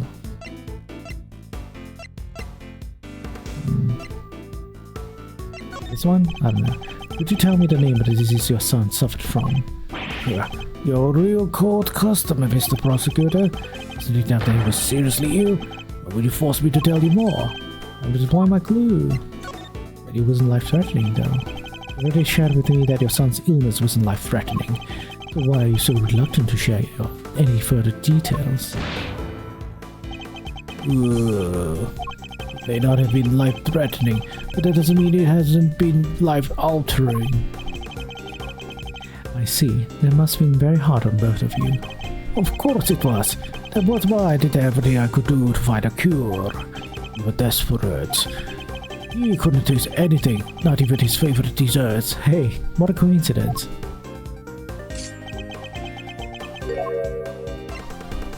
Did he have a taste disorder? As I understand it, the Ultimate Cookbook contains the recipe for a very particular medication, and that Mr. Tangaroa used to cure himself of his own taste disorder. So he had it too. Ooh, you say. So your son has a taste disorder then, am I correct? How did I let that slip? You've been asking me to believe that you needed to win the cookbook in order to cure your son. But was that really the case? Of course it was. What are you saying? I'm saying that I'm not sure that's true based on everything you've told me. I don't have a clue as to how to proceed with this line of questioning. Better try and... Okay, I guess that's the final statement I have to ask. So you need a cookbook to cure your son? Yeah. Nowadays, you can get the medication you needed anywhere. But back then, that book was only our hope. Which is why I didn't dare waste my time on fancy tea parties. But to keep all to my work. And what about Mr. Tangaroa's work? Surely that tea break gave you the perfect opportunity to go steal glance at it. What makes you think I had the energy or time to care about what the others had made? Care about Mr. Tangaroa's work? I think you made it abundantly clear how much interest you had in Mr. Tangaroa's work. It's more if you were that determined to win the ultimate cookbook. I seriously doubt you'd pass up on the chance to take a peek at your competitors' entries. I had plenty of chances throughout the contest to see and sample my Rambo's work, you know. Each time I did. And they seemed to have any flavor. Must have been nerves of something. I think Mr. Gustav has tasted any flavor. It seems like it could be an important clue. Alright.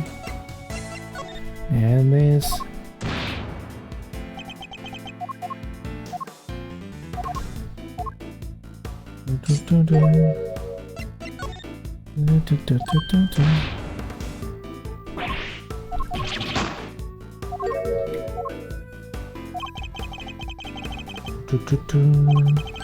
I'm deploying my clue. Taste disorders are difficult to live with. It isn't easy to not being able to enjoy your food. You should know, after all, you just told me you'd experienced something like that during the contest. That nothing you sample had any flavor. Those were your words, correct? Which would seem to suggest that you were suffering from a taste disorder. Confectioner without a sense of taste, not exactly ideal. I'm sure it wasn't actually your own condition you were seeking a cure for, Mr. Gusto. I've heard enough of your speculations.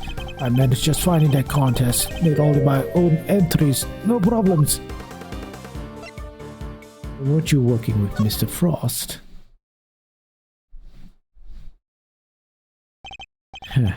Sorry, but I'm afraid you're contradicting your own testimony. You already admitted that you and Mr. Frost had worked together during the contest. It's too late to claim you did it all on your own now.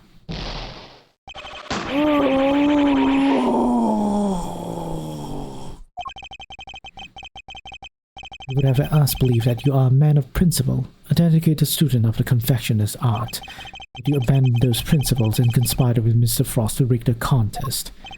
All so you could cure your own taste disorder. You got me, Mr. Prosecutor. As you said, my sense of taste was short. My son's was fine. I'd kept it hidden for so long, 18 years, and nobody knew. Sadly, you can lie to others, but you can't lie to me. Both Mr. Gusto and Mr. Frost entered the contest hoping to obtain the ultimate cookbook for the medicine that would cure Mr. Gusto's disorder and the money it would bring in for Mr. Frost. Thus, an uneasy alliance was forged, and that I believe is checkmate. Hey, I healed everything.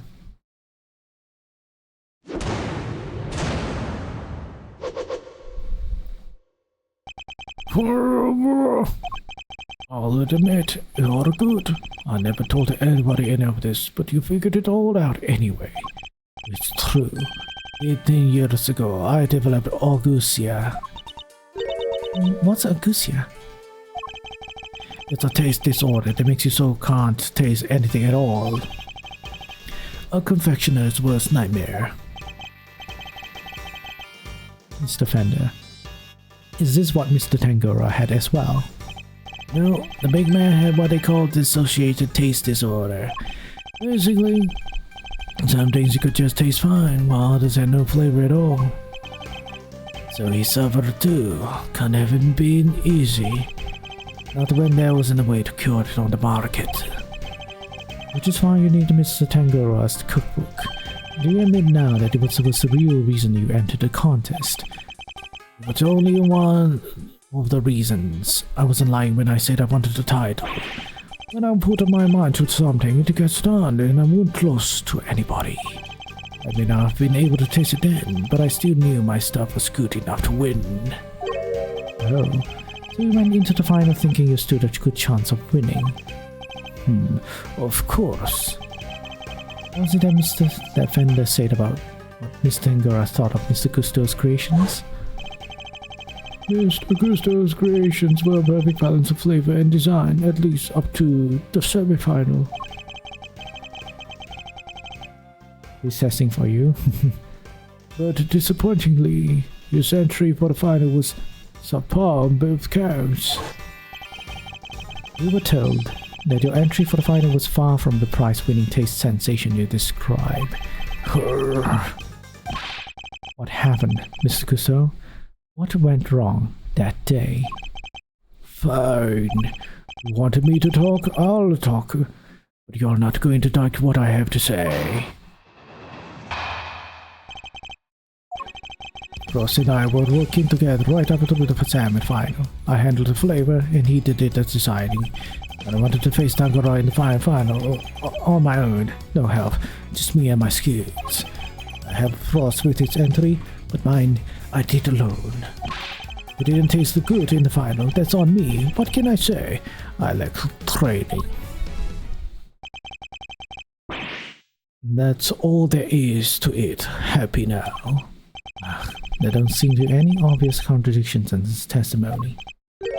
Yep, not that I thought it'd be easy to get anything real out of him. He's managed to let less sleep than it really happened for 18 years after all. Why don't you try pushing him a bit, Mazzarino? See if you can shake something loose. I think I just might have to go to Fender. Bing.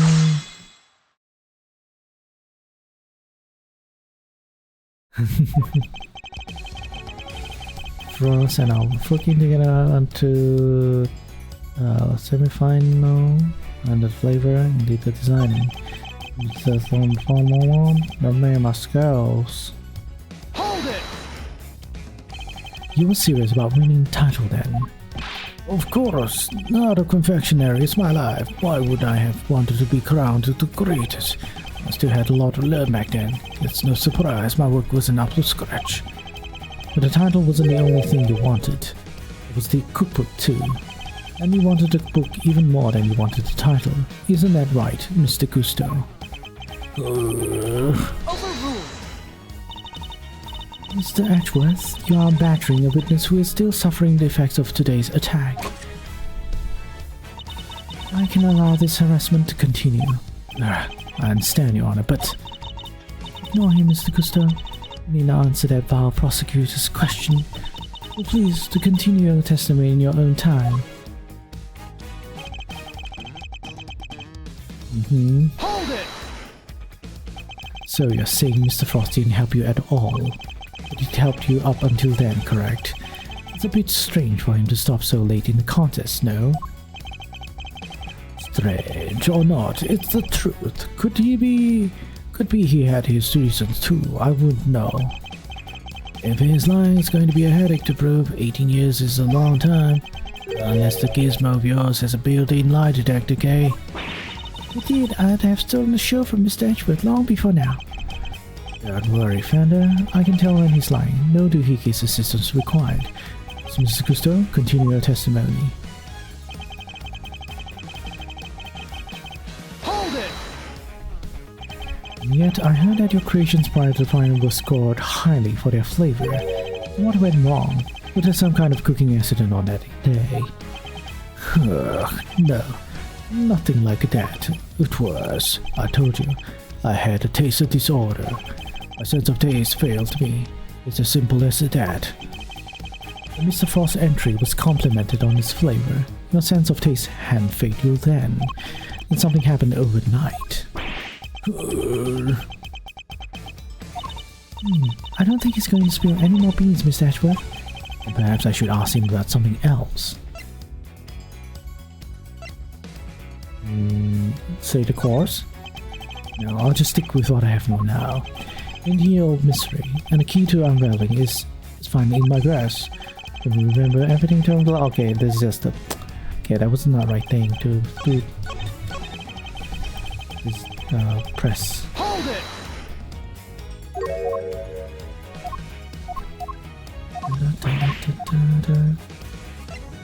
That's about... Final, final? Something changed between the semi-final and the final, Mr. Gusto. Not really. Okay. The only difference between the semi-final and the final was that Frost wasn't helping me. Hold it! I don't know. You really completed your final entry without Mr. Frost's help. I may not have his designs lead on, but I knew I was still solid when it came to flavor. The visuals were the only thing that changed between the semi-final and the final. You sure, Godzilla? Gonna have to call you out on that, my brain. It was just this look that got big thumbs down for just time. I showed flavor too. Doesn't sound much like a winner to me. Despite his confidence, Mr. Gustav failed on flavor too. The lack of Mr. Frost's sin should have affected that, so is there some other difference? So that wasn't it as well. Let me press this again. Hold it!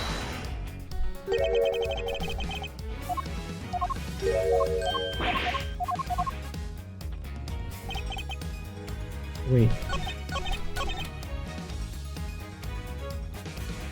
What's this one?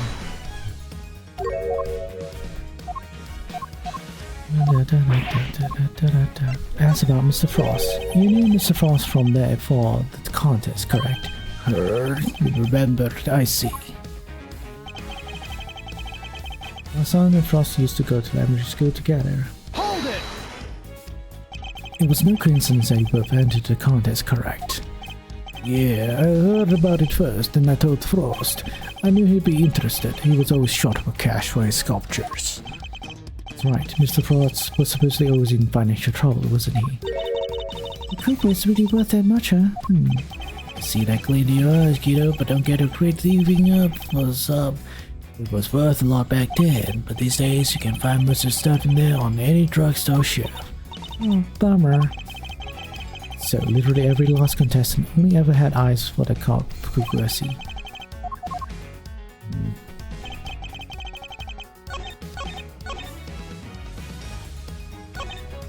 Us used to go to elementary school together. This is only up to the semi-final. I think it's the first one, but not this day. Hold it! Let me check though. Let me do this, try it, and then the semi-final. You say nothing changed, but there is something changed. That the kids were not coming to as well. Objection! Yeah. I can think of one significant difference between the semi-final and the final, Mr. Gusto. Your son, this is him in the photograph, correct? You told me he was here with you up through the semi-final. He was. What of it? But indeed, he was here with you until the semi-final, until he suddenly wasn't for the final. Just as suddenly, your work went from being lauded for its flavor to being lambasted for it. I don't think that's a coincidence, do you? He wasn't just spending quality time with his father, he was playing a much more pivotal role than that. I just wanted him to see me hard at work and to show him I was trying my best for us. Who knows, maybe it was him being there that helped me to do well in those early rounds. It was a good game, but nothing about this guy screams super dad to me. Indeed, thankfully, we would only have to give such an idea credence if his story were true. After all, how much could the encouragement of one small boy affect the taste of a grown man's work? Mr. Gusto prided himself on the flavor of his creations, but then he lost his sense of taste. He must have had a tough time maintaining his high standards after such a devastating loss, unless... I'm sure your son was here to cheer you on, but that wasn't all he was here to do, was it? You're a very suspicious man, Mr. Prosecutor, but why not try answering yourself for a change? What was an elementary school doing here? I didn't support his father. To taste your creations. Your son knew the taste of your work pretty well, I imagine, Mr. Gusto. Oh, he was my biggest fan. Of course he knew it. In which case, he would have been a good judge of whether something tasted on brand, so to speak, now. What are you implying? You've already told us that he was suffering from a taste disorder. I'll admit it, you're good. This is the same thing, just like a minute ago. No one knew about your condition. Indeed, I doubt Mr. Frost would have wanted to continue collaborating with you had he found out. After all, it was your job to make sure his creations tasted good. Therefore, your son wasn't here just to support you. He was helping you pay by testing your work.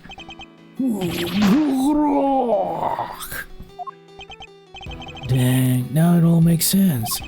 Our stuff tasted good because it was really finished the day before when the kid was still here.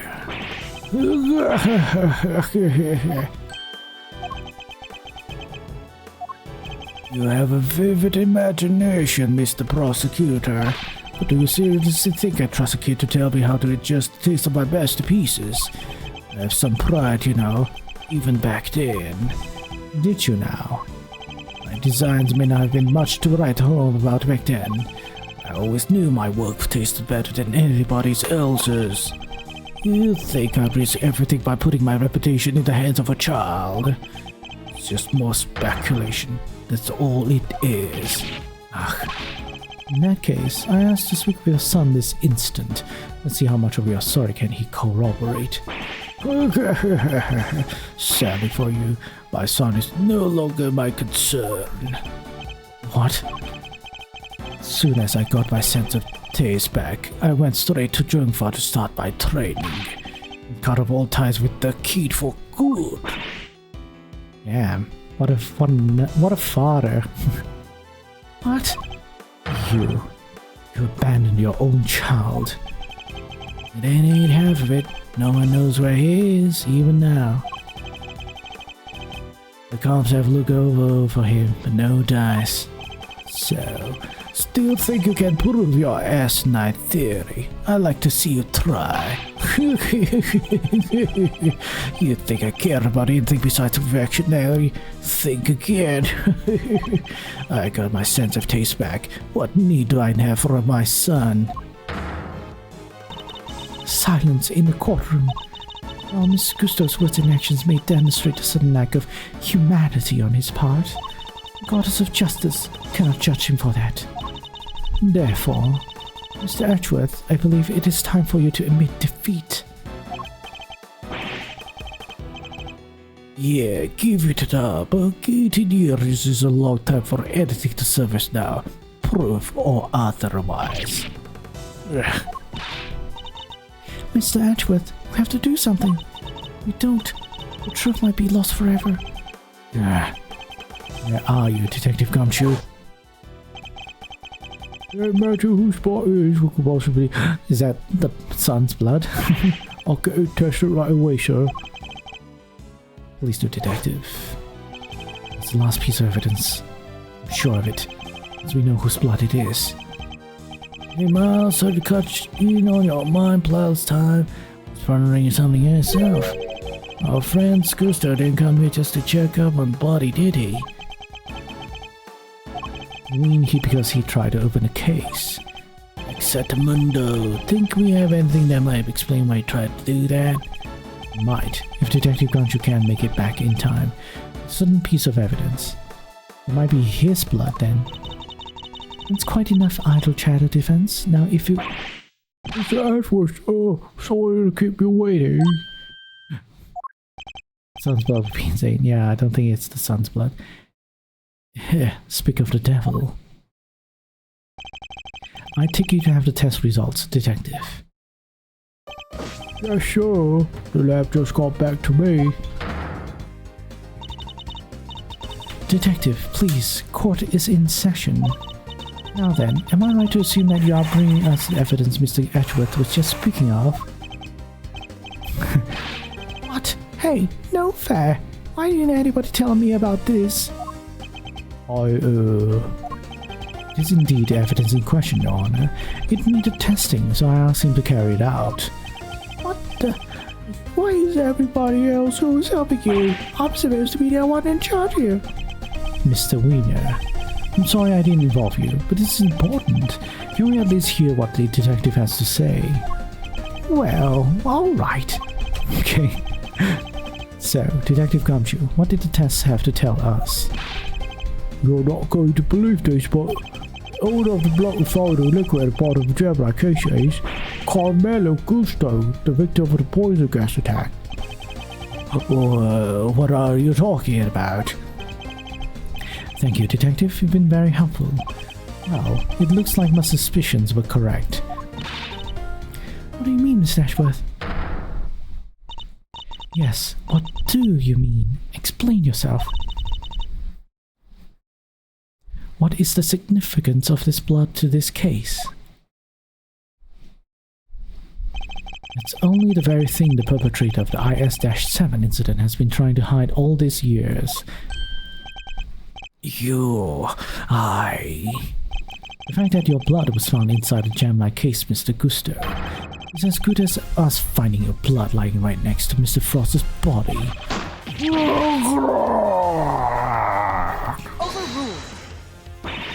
Well, why would there be such traces of blood there, of all places, Mr. Gusto? If you would want to answer her honor, Mr. Gusto, then I will. There wasn't just blood in the liquid from the Gemini case. There were traces of salt and sugar too. There were. And if you remember, one particular part of Mr. Frost's work was allegedly very salty indeed. Oh yeah, you're talking about what Alicia told us back then, right? What was it again? Did they ever? I've never tried ices so scrumptious in all my life. Really?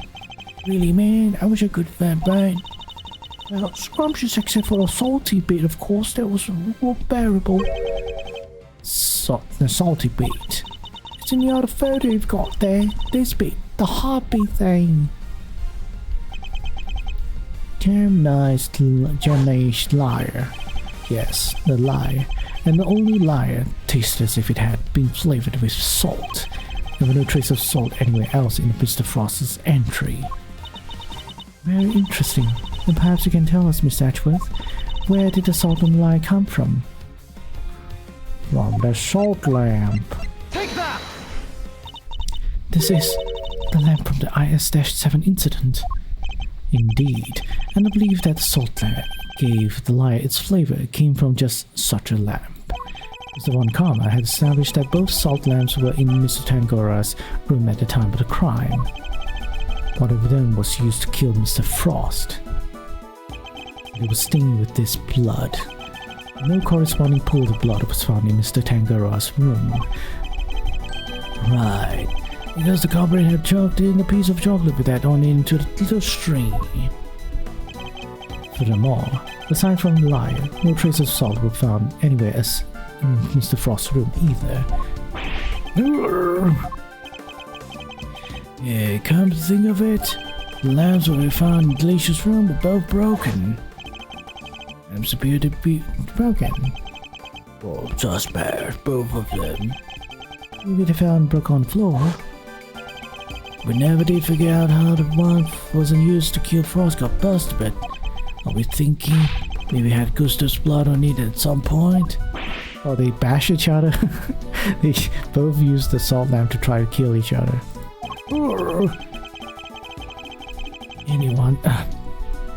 Anyone whose blood was found on one of the lamps would have been a person of interest to the police. So the killer needed to hide the blood somehow, in a way that wouldn't arouse suspicion. Are you seriously suggesting that Lie was used to do just that? I am. I suspect the bloody salt was somehow applied to the lyre so that it could be hidden inside the case, because unlike the fountain water, the sculptures would have needed more time and care to test properly. And so he waited and waited for his chance to dispose of the lyre undetected. Then, the reason he's here today is 18 years ago, Mr. Frost's body and the evidence pointing to his killer were taken away together. This, of course, was now part of the perpetrator's plan. Thus, a new dilemma arose. The possibility that the body, incriminating evidence of both, would resurface one day. So back there he comes 18 years later, sneaking in bright and early to try and cover his tracks. Well, Mr. Cousteau, are you finally ready to admit it? That you are the one responsible for the IS-7 incident? Mr. Cousteau, it's all because of you, that Samson.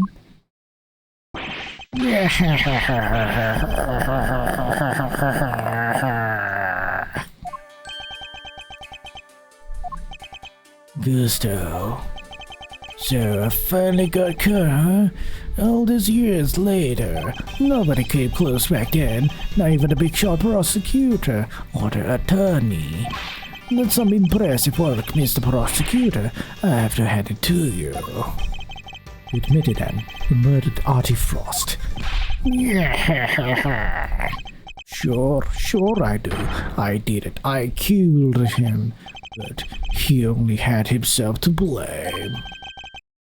What do you mean by that? He agreed to help me. We were supposed to help each other so that one of us could win. Whoever won was supposed to let the other use the cookbook. But on the day of the final, the rat finally showed his true colors. Seriously, Forrest, we had to do. Sorry, I'm not helping you in the final. Our little agreement is over, Cousteau. But I helped you. I spent all day yesterday making the ice for your pieces. Virtual. And you can prove that, I suppose? What do you... Wait. You were planning to betray me right from the start, weren't you?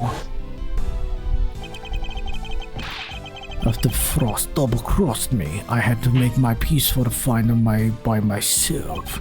Like you said, my son wasn't there, so I didn't have any help with the flavor either.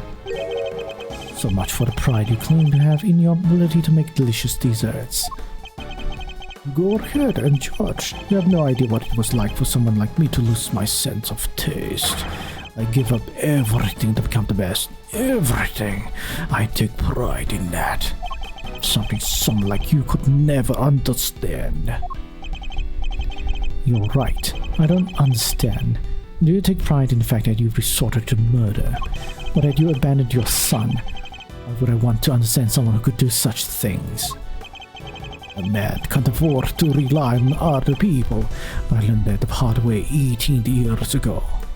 My son never showed up on the day of the final. And in hindsight, I wouldn't be surprised if Frost was the reason why. Why would you think that? What exactly happened to your son?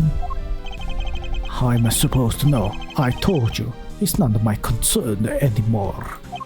According to you guys, nobody knows where he is now either. And you don't care? You're horrible.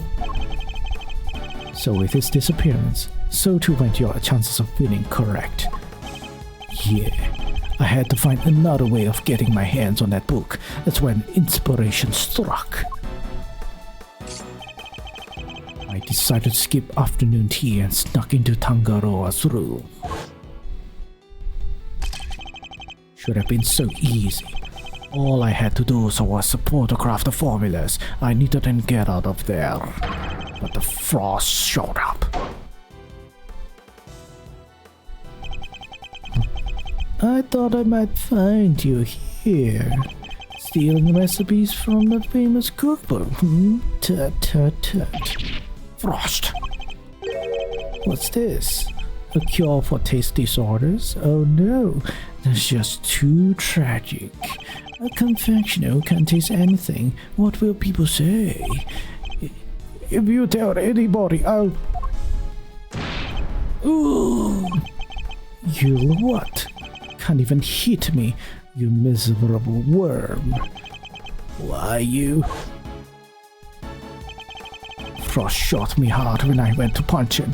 Knocked me clean off my feet. Crashed into one of the lamps. Must have been when my blood got on it. So Mr. Frost wasn't the first to get hurt.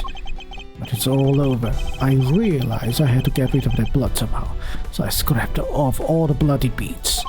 I dissolved those salt shavings in some flavored ice mixture and brushed it all over the little harp. And that's how he made the evidence linking you to the murder vanish. Frost was going to blackmail me. He would have made me give him money to keep quiet about my condition. So he decided he had to kill him. Yeah, I guess I did. Why would I let him live? Would you want someone holding something like that over your head? Besides, he's the one who drew first blood. Makes for a solid case of self-defense, don't you think? Not really. As I understand, self-defense, it has to be equal, reasonable. If the other person just punched you, didn't really try to kill you, and the force you took to, beat him up to death is, a bit extreme, so to say the least. In the real world, that wouldn't be a good self-defense, evidence. So that was the impetus behind it all. Anyway, I initially took the lamp to Frost's room. Went straight there once I figured it out how I was going to hide the bloody part. Inspired by all the self-sculpting tools lying about the place, I guess. You're not as dumb as you pretend to be. Yeah, figured I could use to chip it off and grind it up. Once I was done, painting the stuff all over the harp was easy. But why Samson? Why did you have to frame him? I never meant for the cops to pin it on him. That was your fault, you and the rest of them. Why do you think I went to the trouble of placing the lamps and claws back in screwed through? There's only one reason to plant a murder weapon in the room of another contestant, and that's to cast suspicion on that person. What? You tried to frame me, ghosty pants? Yeah. What? What poor me? I respected Tangaroa. He was the best. A true champion. I would never have wanted him to take the fall. But you're a fraud. Your work wasn't even real. You had no respect for our craft at all. You deserve to be punished for what you did. Damn. It's like, oh, so he only respects or kind of empathize with other people who cooks, but not anyone who doesn't. So it's okay to, kill them maybe or frame them for murder. Had you refrained from eating Tangaroa's work, Frosty's body wouldn't have been found. My plan was to wait until Tangaroa was judging your room. That's when I sneak the corpse into Frost's room and freezes it. But thanks to you, down here found it before I had a chance to retrieve it. I don't understand. Why did you need to freeze his body at all? Ha! Why indeed? Mr. Ashworth, surely you must know. Why did Mr. Gusto need to freeze Mr. Frost's body? To obscure the time of death, probably, but yeah. But also Tarsi was in ice sculpture. To hide the true crime scene. All of this seems to be a good answer.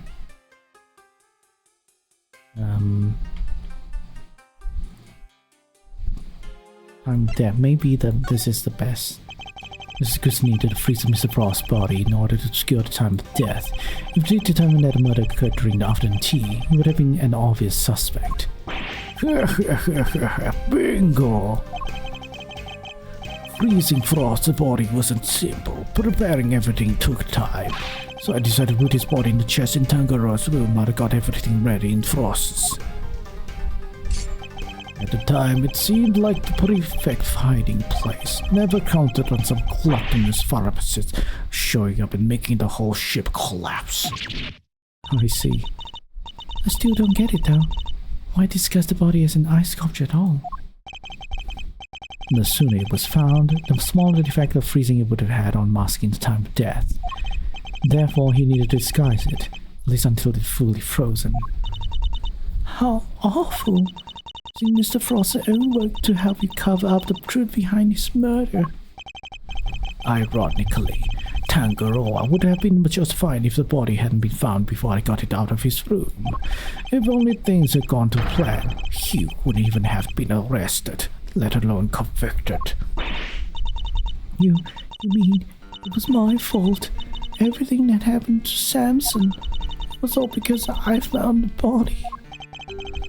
Don't let him get inside your head, Jude. None of this is your fault. If it wasn't Samson, it would have been Delisha instead. She would have been the one they arrested. Either way, there's only one person to blame here, and that's Gusto. It didn't help that the initial detective was so bad at his job either. He never even told the prosecutor that the body had vanished. So then, Mr. Von Karma had unwittingly placed Mr. Tangaroa under arrest in the absence of a body. I mean, I guess it would explain why he was so keen to wrap things up. Still, you'd think he'd notice something as big as that if he'd taken a look at a few reports, right? Not if someone had been deliberately distorting the facts of the case, though.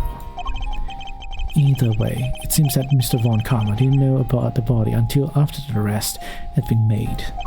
But admitting that would have been spoiled his perfect record. He kept it to himself and proceeded to prosecute Mr. Tangaroa regardless. Can this really be true? You don't feel bad at all. Somebody spent 18 years in prison because of you. Sticks and stones, girlie, sticks and stones. Oh, Jug, I'll arrest you right now, pal. I'm afraid I can't allow you to do that, Detective.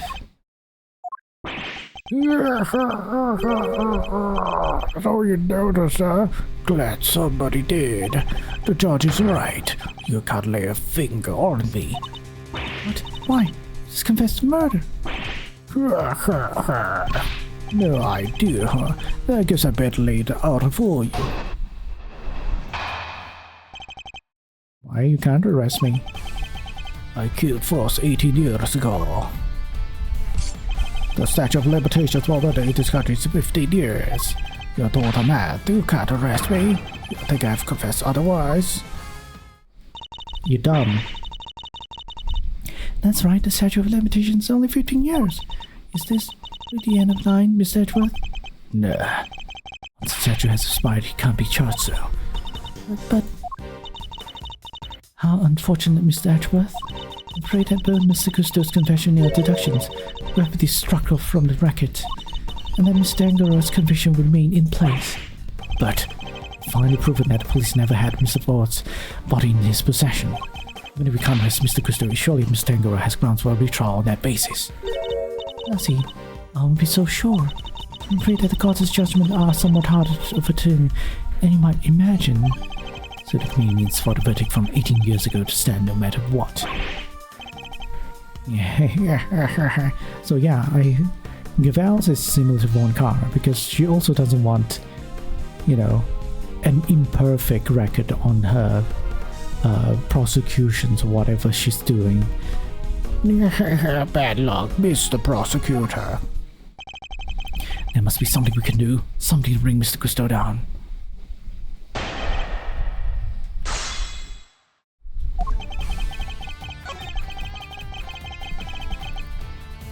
I'm gonna press this. I already know the answer, maybe, kinda. I'm not sure if it's a statement. Depending on the actions over the last 18 years, statute may not have been expired yet. This ought to be good. Alright, got nothing to hide. If there's nothing you want to ask it. Very well. Tell us where you've been and what you've been doing since the incident. Sure. Not long after the contest, I was able to cure my taste disorder thanks to the formula for the Duke. And not so long after that, I went to Drunfar to really buckle down and hone my craft. That explains a lot. I tried to contact you after the fact, but I guess you were long gone by then, huh? Time for Chekhov's gun. Well, could be. I left, let's see, around a year after the murder.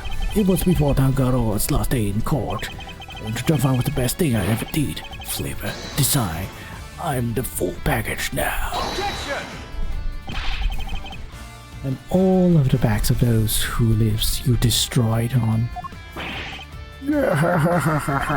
What an omelet without a few eggs, hmm? Nothing, Mr. Prosecutor, nothing. You're evil. Stick your stones, girlie. You can't arrest me, and that's all that matters. I need more to work with.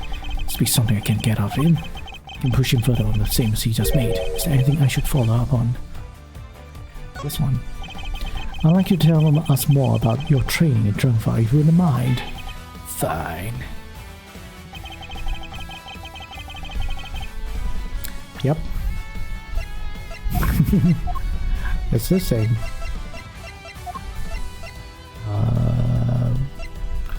Where's the evidence again? Oh yeah, this one. Objection! The statute of limitations for murder is subject to the following condition. The statute is suspended should the suspect flee to a foreign country, which means that the time spent abroad doesn't count toward the total time under the statute. No way, so it's like someone hit pause while he was in Drunfar? It appears that there may be time left on the clock yet, but that will depend on how long you stayed in Drunfar, Mr. Gusto. It was 3 years exactly. Yes, just tell us, tell us.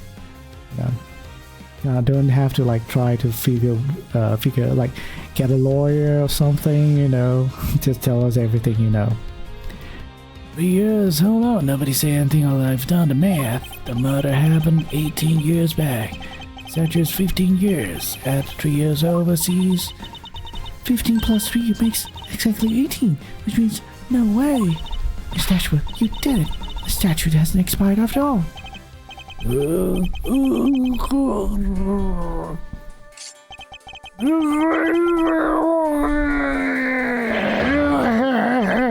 Bingo, 18 years exact. Glad you worked it out for yourselves.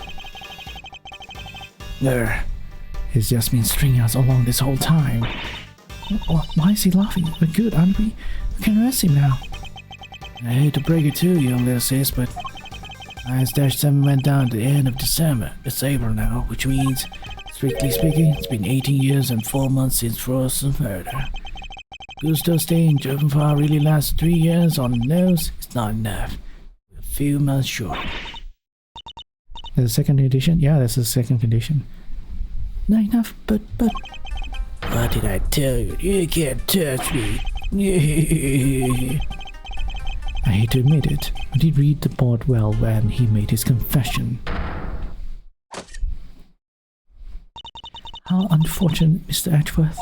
If only the statute had been suspended for another year. Yeah. Those who would attend the goddess' judgment must be willing to pay the price should they fail. And you, Mr. Edgeworth, have failed. No! There must be something I can do. I knew it. Well, if the law can bring Mr. Gusto just then. Jude, what are you thinking? Objection! There's no need to go adding to your rap sheet just yet. We're done here. We're not down here from far from it. Is there still a way we can nail him? There is. Alright, Mazzarino, pep talk. I need you to think back over everything we know about the case. Let's just overlook one critical thing that you yourself were led to believe wrongly about. Which is? He wasn't there for Samson's last trial, remember?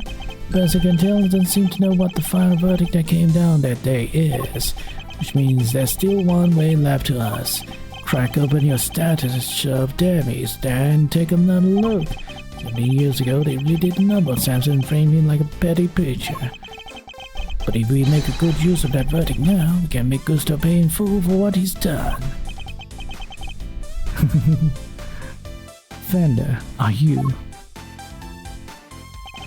Those who would overturn the gods' judgment must be willing to pay the price should they fail. Samson's my client, Miles, and I can't bring myself to use the source of his pain as a weapon in his fight. So whether we play our last card or not, it's gonna have to be up to you. Bringing Mr. Gusto to justice can only happen if I use the outcome of that hard-fought trial. Raise an objection, boss. My father and Mr. Von Karma, one sought to reveal the truth, the other to hide it. I know which path I chose to follow, the one that seeks to reveal the truth. This court has reached its final verdict. The record would state that Mr. Gusto had been found not guilty on all counts. Objection! No, Your Honor, Mr. Carmelo Gusto is absolutely guilty. Refuse to let him walk away. His crimes are too inconspicuous to go unpunished. No need to suggest you have grounds upon which to call for his arrest. I do. Yep. Consider. Oh wait. Oh no, it's not. Okay. It's not this one. I have to present the report. Shit, man. Okay. I was too hasty. All right. Yeah. Take that! Very well. Is there a particular page of the IS-7 case would you like to... Oh shit. Which page is it?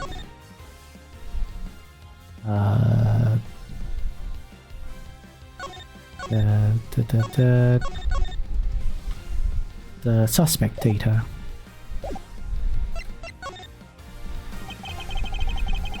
I'd like to direct your attention to the page concerning the suspect. As you can see, Samson Tangara was convicted as an accomplice. It took around 1 year from his indictment for the verdict to be reached. Yes, that does seem to be the case. The book you gave us details certain conditions pertaining to the statute of limitations for murder. One of them, as I mentioned, is that the statute is suspended if the suspect flees the country. And another states that the statute is suspended from the time of any accomplice's indictment to the end of their trial. What? Tangaroa was convicted as an accomplice? Yup. Yes, you were in Jungfar when the verdict came down. Samson was convicted as an accomplice and not as the main perpetrator, which is clearly news to you, and not good news either, am I right? But how can that be? Tangaroa wasn't an accomplice to anyone. He was innocent, and you know it. Oh, we know it. It's what we've been trying to prove all along. In a pleasing twist of fate, his wrongful conviction will be the very thing that sets him free. If you spent 3 years in Zongfa, and your accomplice Samson Tangaroa was on trial for 1 year, it means you can still be charged with Mr. Frost's murder up to 19 years after that fact. In other words, the statute of limitation hasn't expired at all. Because this judgment is infallible, but that of our servants appears is not. Seems the prosecutor in charge of this case may have erred. Unbelievably, we have no choice but to instigate a full inquiry. No, how could this? What is supposed to be? 18 years, that's a long time to let somebody else suffer from your crimes. It's time to pay the piper, Gusto, and not a moment too soon.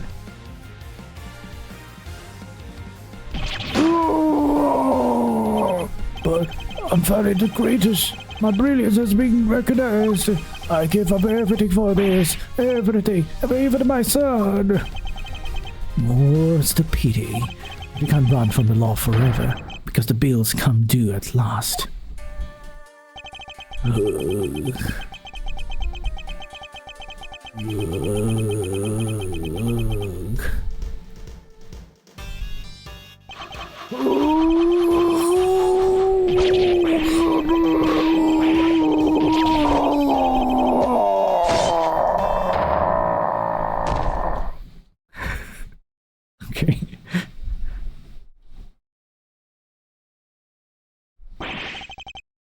Mr. Gustav's all set for his trip downtown, sir. Oh, good. Which means it's your turn next, right? I suppose so. Judes. I'm so sorry, everybody. I've caused you all so much trouble. But thank you. Thank you so much for bringing Mr. Gusto to justice at last. I'm afraid there's no escaping the consequences of your actions, Miss Bound. Those actions were born of the legal mistakes that were made all those years ago. We all know that. So allow me to apologize in return, on behalf of the prosecution. Oh, no. I have no one to blame but myself for it all. Starting with those sculptures. Hey, Judes. You think maybe you might want me to represent you? I'm not some nervous newbie anymore. There's no way I'm letting you take the rap for everything. Oh, I'd be honored. Thank you, Mr. Fender.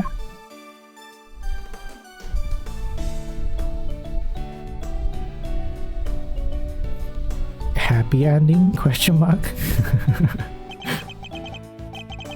Oh, sorry, ma'am, but you gotta come with me now. Of course.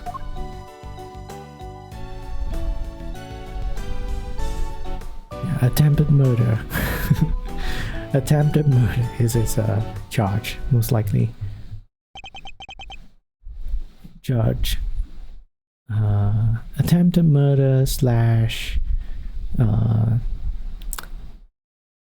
I mean, I guess, it can be that or lesser, or there's a bunch of other causing bodily grievous bodily harm or whatever. But yeah, it's not just one. This is multiple things, man. Judge Cavell, why did you lie to us? Lie? What are you talking about? You implied there was no case for a retrial, but as we've proven, that wasn't true. Surely anyone truly committed to seeing justice done would have called on as soon as the body was found. I am under no obligation to answer such questions. And you clearly have no intention of doing so either. Truly, you are proving to be quite a threat to the Committee for Prosecutorial Excellence. As such, you give me little choice but to report back on your continued transgressions. No doubt you will be called to appear before the committee in due course. Now, I must be on my way. Actually going to leave the sun mystery of the picture? I think we're gonna probably bring him in the picture soon, maybe. What the heck? And after you caught the real killer and everything, isn't that what prosecutors are supposed to do? Regardless of how it may all play out, I will never regret that what we accomplished here today. Mr. Edgeworth. Hey, Mr. Edgeworth. Yes. Why did you stick your nose in this case anyway? You weren't even on the job. My job is to bring truth to light, Mr. Wiener. Not only as a prosecutor, but as a person. I don't get it. I wouldn't expect you to understand, not as long as you believe that closing a case makes you a winner. That's going way over my head. I'm going home. Okay. What the fuck, man? What was all that about? Eustace still has a lot to learn, is all. Wowsy wowsy. Yes. I just want to say, old Greggy Pegleg would have been proud of you today. Oh, look at me tearing up. Dad, and thanks for helping poor Sammy Poople. Of course. Hey, Angie, looks like you cleared everything up, huh? So, what happened exactly? I was kind of busy sketching. And that's why like, wait, where did your Judy and Verity go? Wow, you really weren't paying attention, were you? Also, the women that Larry has fancies over is always some bad news, man. Though I am loath to admit it, Larry's sketches did come true for us on more than one occasion. Not that I'm about to tell him that. Quit it with the glaring, will you? What have I done? I'm sorry. Calm down, Larry. I wasn't glaring at you. Some sales it's about yours. Yeah, you totally were. You're just like your pup. He was a terrible liar too. He was? Listen, I'm gonna head out. Mr. Phil Sampson went down today. You wanna come with? Yes, of course. Great, I'm coming too. Damn, let's do more. This isn't even the final case.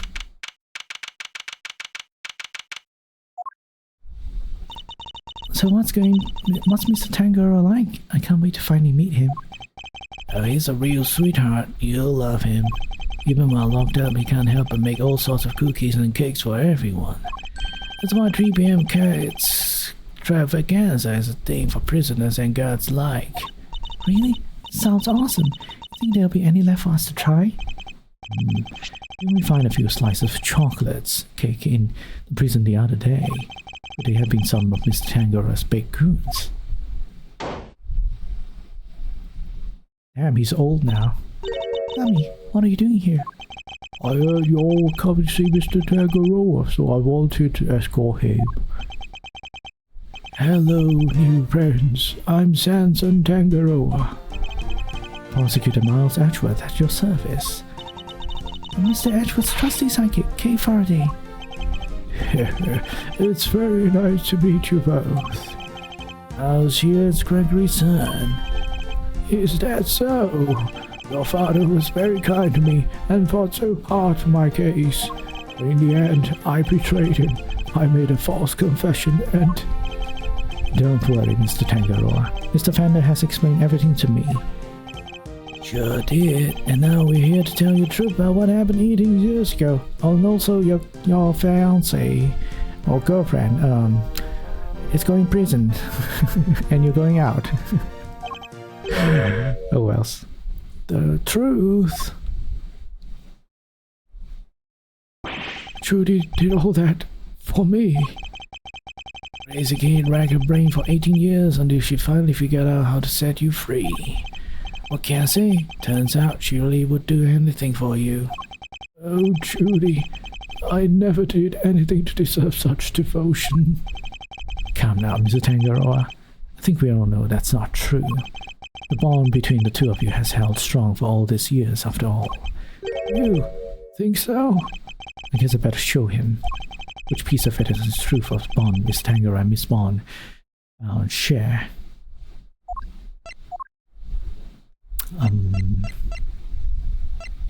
This? Wait, let me think about this. The book? No, not the book. I think it's the chocolate. Take that! Those chocolates. Judy made them, didn't she? Yes, she did. They're super delicious and sweet. Miss Bond continued making them just as you taught her, even after that fateful day. But that there would always be some waiting for you when you finally came home. Judy. I bet they're beyond super sweet, and aren't they? Very much so, I'm afraid. I only wish we could hand them to you. Don't worry, sir. I'll make sure he gets them later. Which would be a clear breach of prison policy. Not to have the authority now to stop him anyway. Thank you very much. You know, Detective, something about you reminds me of Detective Bad. Really, pal? Of course I look up to him a lot. He's my role model. You don't say. It seems fate likes to bring people of all sorts together, huh? You're hanging there, Samson. Just a little longer. I should be able to get you out soon. I'm sorry it's taken so long. Nobody should have to wait 18 years to get justice. Don't be silly, Eddie. I'm the one who should be saying sorry. Or rather... Thank you. Truly. Samson. Well, I guess it's my turn to wait for Judy to come home now.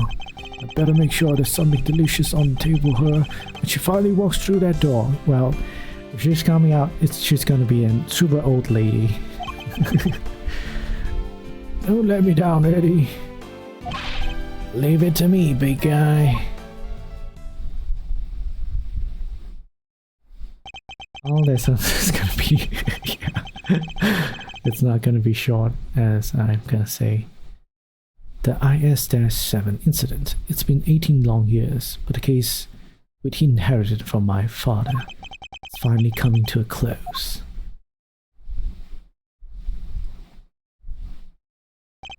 Hey Miles, thanks for today. Sorry for forcing you to make the final call like that. Not at all. I simply made a call that felt right to me. What are you guys talking about? Now Samson was wrongly convicted. We had to pretend that he was in order to nail Gusto. They used his false conviction against him, even to save him. As a lawyer, I just couldn't bring myself to do it.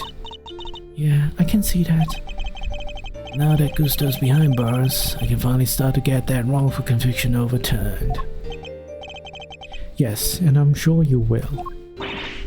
Wait a minute, does it mean even if you were only doing what's right, if a false conviction had been overturned before today, Mr. Gusto would have gotten away scot-free? Yep. It's what we folks in the trade like to call legal contradiction. The law is far from perfect. Well, yeah, that could be. Yeah, that makes sense with how the law works in this game. Because of things like legal contradictions, right? Oh, sure, Phoenix wouldn't hesitate about it. Yeah, but you never know. Things might change. The law's always evolving, just like us humans. Uncle Eddie and Ms. Areno included, am I right? The potential for growth and change in people and the law, huh? So, Miles, are you going to keep fighting crime as a prosecutor or help people as an attorney? Something tells me you've got a big decision ahead of you. One only you can answer. I know. Well, let's just say I won't complain if you're shot in the office one day. And on that note, it's time for me to skedaddle. I owe big time and I always pay my debts, but for now... Thanks again for today. I mean it.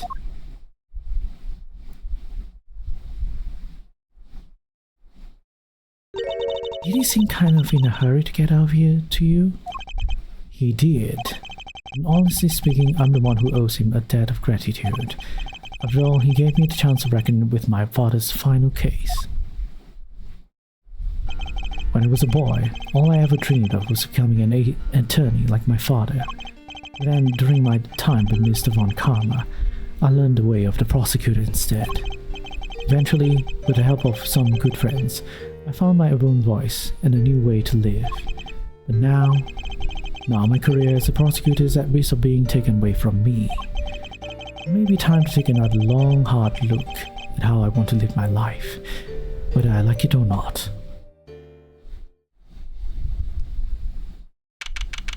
The L6 failed 6 cases kind of crazy. Yeah, making both important cases like intertwined with each other is like pretty difficult job. But they made the story, they make the cases work, I guess.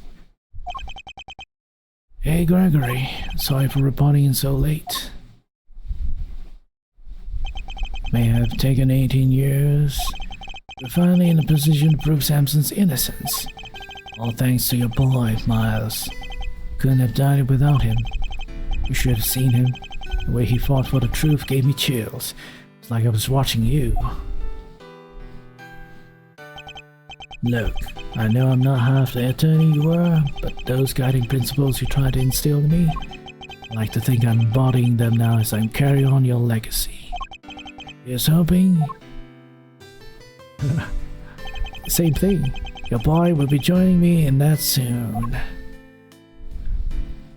Narrator says, and he didn't.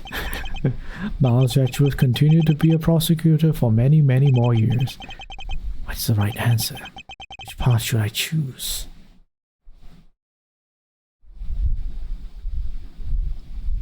The end. Okay, guess it was an extra 2 hours, but it's fine, I guess. I guess now next session will be the next episode, next case. Looking forward for it to the season. Anyhow, this will be it. Anyone that's watching this, hope you like it. Watching the VOD, if you like it, thank you. And we'll be back with another session very soon. Until then, take care everyone. Stay hopeful, but be critical. My voice, I can't speak too loud, man. Bye-bye. Oh, anyhow. Yep, this will be it as well for anyone that